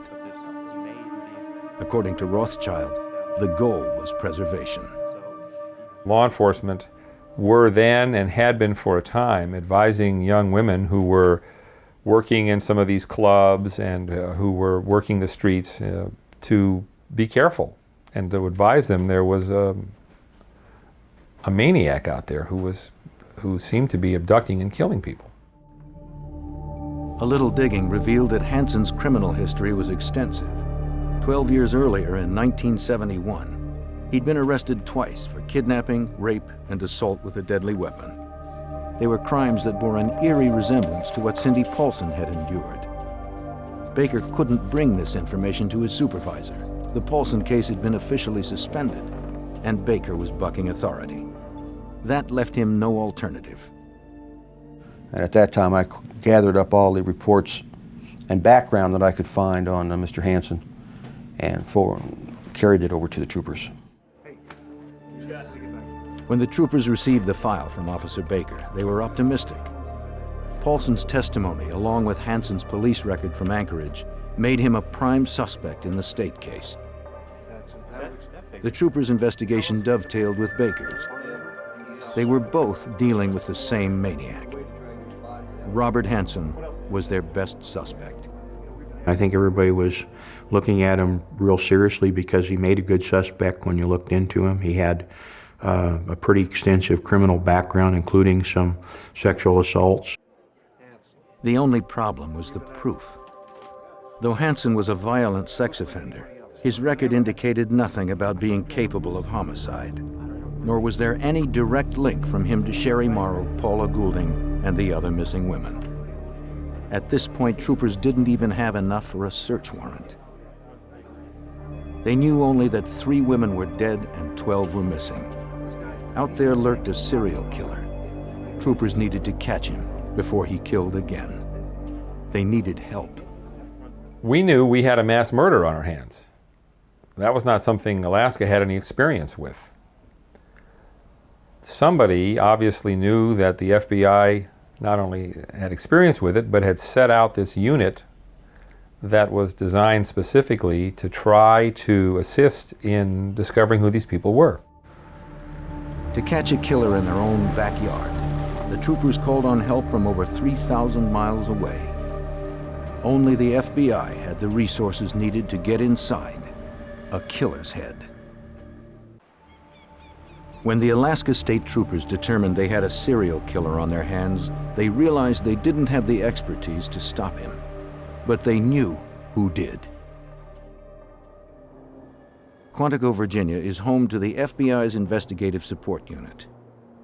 Here, agents attempt to predict behavioral patterns by analyzing a criminal's actions. Retired FBI agent John Douglas helped pioneer behavioral profiling and still works as a consultant. His profiles are based on 25 years interviewing convicted killers. They taught Douglas how to think like they do. He's learned that serial killers are acting out their fantasies of control and conquest. As Douglas slowly wins their trust, he takes them back to the scene of their crime. You finally get them talking, they start giving you that 1,000-yard stare. They're back 10 years ago, 20 years ago when they were perpetrating the crime, and they kind of lock into that 1,000-yard stare, and their memory is just so precise. And the fantasy is what keeps them going over and over and enables them to survive when they're incarcerated. So I got to tap into that. It takes time, but once I'm in there, I get tremendous information. From these interviews, he distilled a checklist of traits and habits that serial killers share. They start young, with lesser crimes such as arson or cruelty to animals. Over the years, their violence builds. To every new case, profilers bring the knowledge of how killers evolve. To understand the criminal, you must look at the crime. You just want to see if you can come up with an analysis based upon preliminary police reports, crime scene photographs, a profile of the victim, autopsy protocol, reviewing that, review the autopsy photographs, do an analysis of the overall crime, the risk level that the subject took, the victim risk level, analysis of the area, maybe the crime scene, maybe you have multiple crime scenes, and then based upon that, you attempt now to come up with a specific type of profile. By examining every aspect of an unsolved crime, a profiler can determine specific characteristics of that killer, such as age, occupation, and physical characteristics. The troopers contacted the FBI to see if the Bureau could work up an analysis of the Anchorage killer. They hoped the profile would sharpen the investigation and bring overlooked clues to light. The troopers gave the FBI what they needed to build the behavioral profile. For a scrupulous, accurate profile, they required only facts from the troopers, no analysis or theories. Trooper Wayne Van Clausen didn't want to lose any time. The information he received from Officer Baker aroused his suspicions about Robert Hansen, but he needed more information. Criminal records were just beginning to be computerized, and he didn't have access to them all in Anchorage. While the profile was being developed, he went to Juneau to collect Hansen's records from the Superior and Supreme Court archives. In his fact-finding mission, Van Clausen researched every town that Hansen had ever lived in. He found reports on Robert Hansen dating back to 1961. He gathered all that he could carry, sent the rest by truck, then headed home. While he was in Juneau, the FBI had come through with a criminal profile of the serial killer. The fact that the killer was so prolific meant to Douglas that he could function unnoticed within the community. Someone who worked independently, most likely a business owner. The killer would be an avid outdoorsman, since the bodies were recovered in remote areas of wilderness. Since he preyed on prostitutes, Douglas concluded the killer had difficulty talking to women, had low self-esteem, and grew up feeling like an outcast. Based on killers with similar profiles, Douglas provided a specific characteristic to explain the cause of those feelings of inadequacy, a feature that bore an eerie resemblance to Robert Hansen. The one that totally blew us all away, I think, is that when they said he's either going to be a stutterer or someone who has a lisp, a speech defect. How do you figure that? But that was one of the things that they suggested might show up.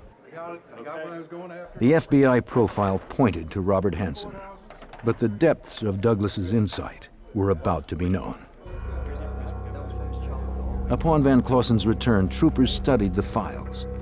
The records showed that Hansen had spent 3 years in a reformatory for setting fire to his old high school's bus garage. Based on their work with previous killers, the FBI profilers said the killer would have a history of arson. You have a boyfriend? Yes, actually I do. Yeah, because The profile painted the killer as a social misfit. Hansen's court-ordered psychiatric reports from his days at the reformatory bore this out. That's boyfriend, girl. I'm really busy right now, you know. I don't mean anything like, I mean... His stutter was a social barrier that undermined his self-confidence. Whenever he tried to assert himself, he'd be slapped down. I have a lot of work to do, or I'm gonna call security on you. He never forgot the sting. The profile said the killer would learn to function as a normal member of society while his perversions festered within. His record showed that in his 30s, Hansen began working at a bakery. He would brag to co-workers about his kleptomania and the sense of power it gave him.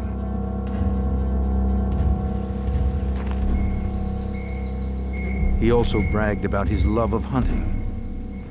He took great pleasure in exerting power over his prey, stalking it, then wounding it, and he became good at the kill, winning prestigious awards.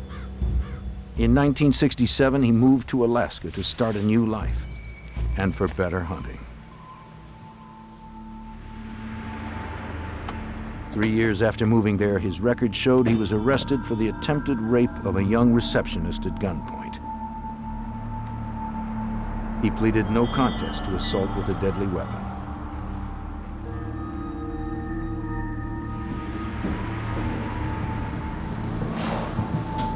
A little more than a month later, he was indicted for the attempted assault of an 18-year-old woman he'd followed home.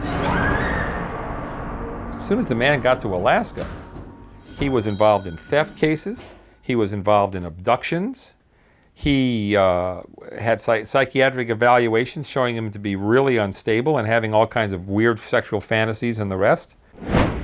True to the profile, Hansen seemed a respectable citizen, so the courts were lenient.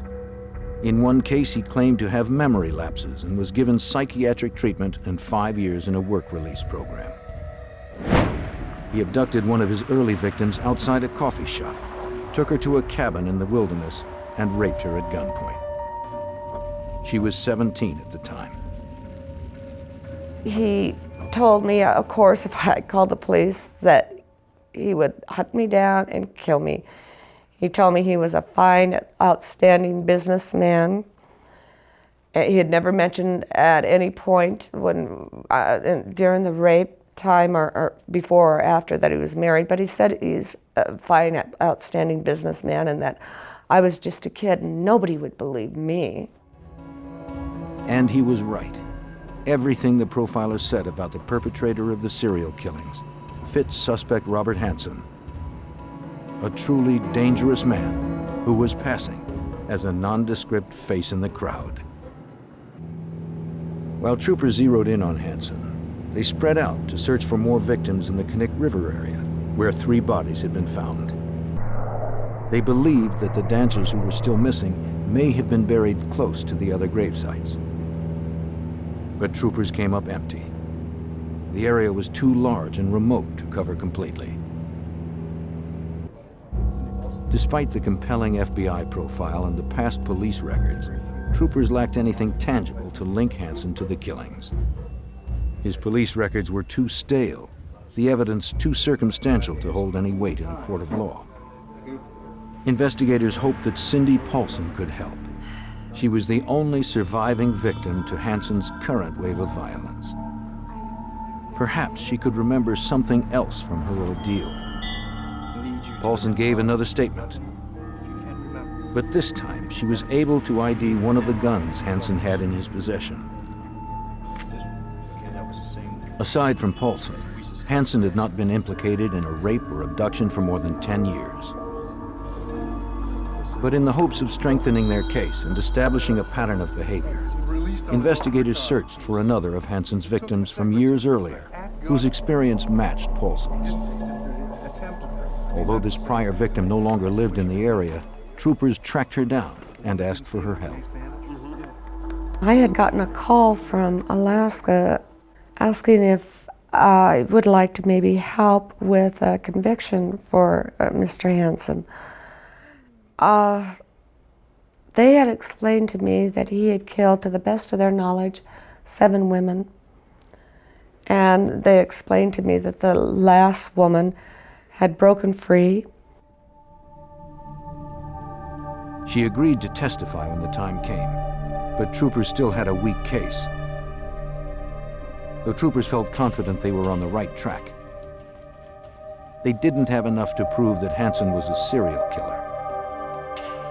According to Anchorage Police Officer Greg Baker, Hansen knew that authorities were onto something. One morning I was driving by and I needed to get some donuts for the shift. Mr. Hansen was there and he had a window that he stood in and decorated cakes and cupcakes and cookies. And I remember watching him. He kept looking up at me and you could tell he was nervous. And he kept putting frosting on his thumb. And I liked that. Although investigators had Hansen in their sights, they still lacked the evidence to connect him directly to the crimes. But because Hansen matched the profile so closely, Douglas flew to Alaska to review the case and to brief the troopers and prosecutor Frank Rothschild on how to proceed with the suspect. Douglas was confident that Hansen was their serial killer. The hunter was now the hunted. So the mission was to provide a analysis for them. Does he have the capability to commit a crime like this? And the answer was yes. I believe this prostitute, and I believe he's capable of perpetrating these crimes. Douglas's idea was to bring Hansen in for questioning while simultaneously searching his house. To obtain a warrant, investigators needed to list specific items they believed to be in the house. They knew to look for the gun that Cindy Paulson described, and the one that fired the bullets found in the graves of Sherry Morrow and Paula Goulding. That wasn't enough. They needed a home run, something that would prove Hansen's guilt in no uncertain terms. They asked Douglas if there was anything else to list in the warrant. Yes, some of the research findings is we're dealing here with a serial killer. And serial killers, it starts off as fantasy. And one of the things to keep the fantasy going after the crime is because they're on the hunt nightly looking for victims, is they take some type of memento. We call them either souvenirs or trophies, something belonging to the victims. Douglas helped prosecutors write the affidavit based on the likelihood of finding mementos mentioned in the profile. Okay, anything else? I've got those two. Anything from a piece of the victim's jewelry to a driver's license. We don't have any. But a behavioral profile had never been used as the basis of a search warrant in the United States before. Rothschild knew he'd need to back it up with more conventional information. Obviously, the district attorney's office wanted this search warrant to be bulletproof. They wanted it to be absolutely, positively, without flaw, because they knew this was a big, big case. The last thing they wanted was to have something wrong with the search warrant and have all the evidence thrown out. The affidavit swelled to 48 pages. The judge granted 8 search warrants for Hansen's property. Now, they just needed Hansen. They had learned his pattern, knew his schedule.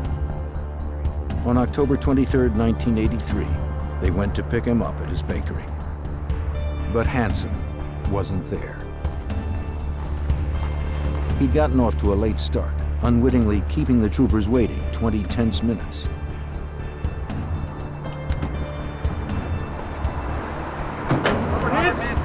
Robert Hansen? Alaska State Surgeon, will you step away from your car? When asked to come in for questioning, he didn't resist. The interrogation room was ready for him. The goal was to keep him off balance, hoping to elicit a confession and avoid a lengthy legal case. Douglas helped the troopers design the interrogation room for the biggest psychological impact. Crime scene photos and related materials were strewn everywhere for Hansen to contemplate before his interview. At the appointed moment, the troopers arrived, Hello, Mr. and the Hansen. mind game began. Mr. Hansen? The FBI coached Rothschild on how to play it. Ask him questions in a way that would prompt more discussion. So that's game plan number one. Then obviously, we've got all of these cases that have been investigated. And to get him to talk specifically about those, he's trying to search us out. What do we know? So I could see his game plan was to kind of find out what we knew and play off of that. And my game plan, of course, is to find out what he knew. While Rothschild tried to get Hansen to open up and confess, troopers served the search warrants. Hansen's wife was home. The troopers were extra cautious, videotaping the entire procedure. What they were looking for could be anywhere, even in plain sight.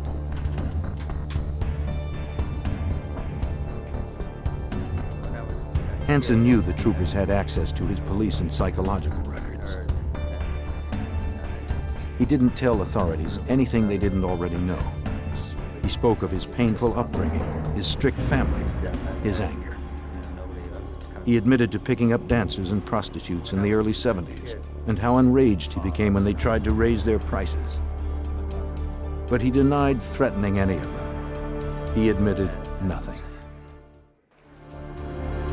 While Hansen told his story and his house was being turned inside out, other troopers headed to his bakery and to the airport to search his plane. Both were clean. The house became the focal point of the investigation. A careful search of the upstairs bedroom finally yielded a curious and eerie discovery. An aerial map of the region, peppered with 37 X's. They seemed to be clustered mainly around the area where bodies had been found. But there were dozens more marks than bodies, at least so far. The searchers continued up to the attic. Under insulation, the troopers found weapons. Among the items found were a .223 Ruger Mini 14 rifle, like the one used to kill Sherry Morrow and Paula Goulding, and a wood-handled revolver resembling the one described by Cindy Paulson. Yeah. The search team let Van Clausen know the good news. Sounds good. These women look familiar? Have you ever seen them? The net was closing on Hansen, and he knew it. But he wasn't ready to talk just yet. Take another look. The interview dragged on for hours. It didn't seem like a confession was likely. I haven't. Never seen it. While troopers collected the evidence, the case unwound even further. Hansen's friend and neighbors stopped by, curious about the activity. She was stunned by the news, then made a confession that demolished the last of Hansen's story. She told troopers that her husband provided Hansen with his alibi on the night of Cindy Paulson's abduction. He'd lied to protect his friend, not realizing how serious Hansen's charges were. The husband later called police and retracted his statement. Hansen's alibi evaporated. As the search continued, the troopers found the most incriminating evidence so far. Evidence that Douglas knew had to be there somewhere. They found Sherry Morrow's necklace and other personal property belonging to the dead or missing women. They had found Hansen's stash of trophies. Yeah, this is Baker here. Investigators called the station. Though they had Hansen where they wanted him, still he wouldn't confess. But they had enough to lock him up on the Cindy Paulson case. Bail was set at $500,000. Investigators now had time to build their case against Hansen as a serial killer. They called the prior victim to see if she was still on board. And at that time, they thought he had killed 11 women. And was I still interested in being a witness? They really felt that they may need me because he hadn't confessed. All right, what you got? 3 points on the map found in his bedroom matched the locations of bodies recovered by the troopers. Another X marked the location of a body recovered by Seward police years earlier. The remaining X's presumably marked the graves of more victims, dozens of them. Looking at the map obviously was pretty chilling because we believed the map. The map was a body count as far as we were concerned. The man had kept track. He didn't have newspaper clippings, he had the map. When the troopers believed they had enough to convict Hansen on at least 4 murders, they confronted him and his lawyer with the evidence. Hansen couldn't refute it. He had no place left to hide.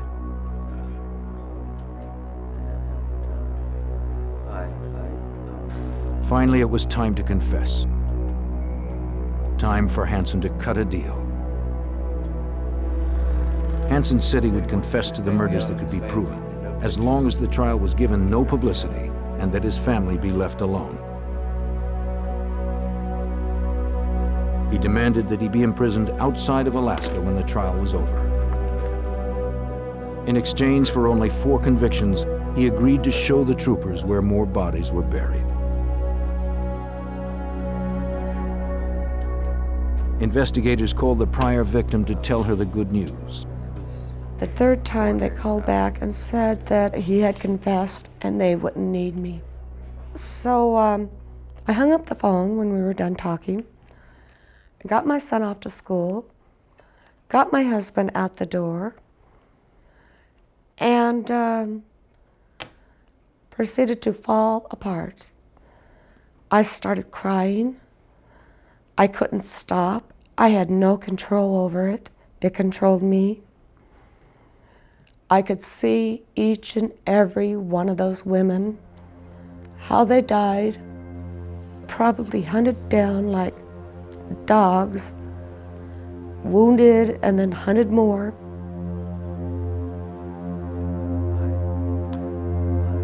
In his confession, Hansen described how he would take his victims into the woods and hunt them as prey.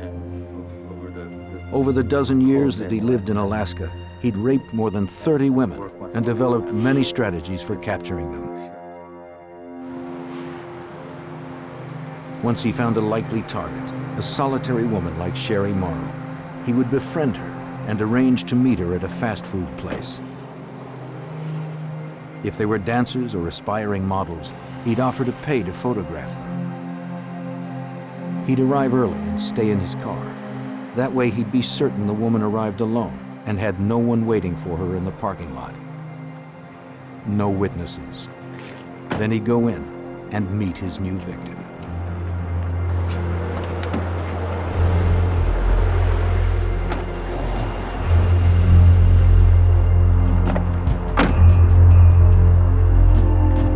One half of the handcuff was already fastened to the seat. Hansen boasted that snapping the other half onto his victim's wrist while reaching for his gun became like a reflex. Then he would take them home or to a remote motel to rape and torture them. Afterwards, he'd blindfold them and drive or fly them to the outskirts of town until he arrived at a secluded spot, his hunting ground. His habit was to toy with his prey before he made the kill.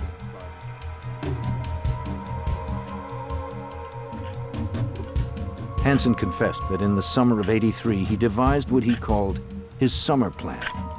He sent his family away so he could bring his victims home.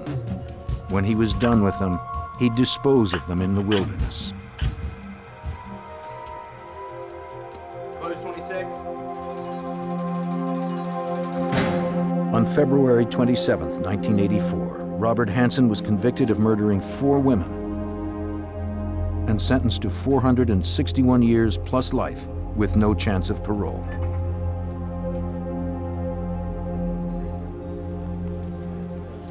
After his sentencing, Hansen accompanied troopers into the field to find more of his victims, represented by X's on his map. A total of 8 victims were found. Some places on the map went unexplored. Bears scavenged others, scattering the remains. Investigators will never know how many of the 37 X's represented one of Hansen's victims. According to John Douglas, the map might have depicted only a small part of his hunting grounds.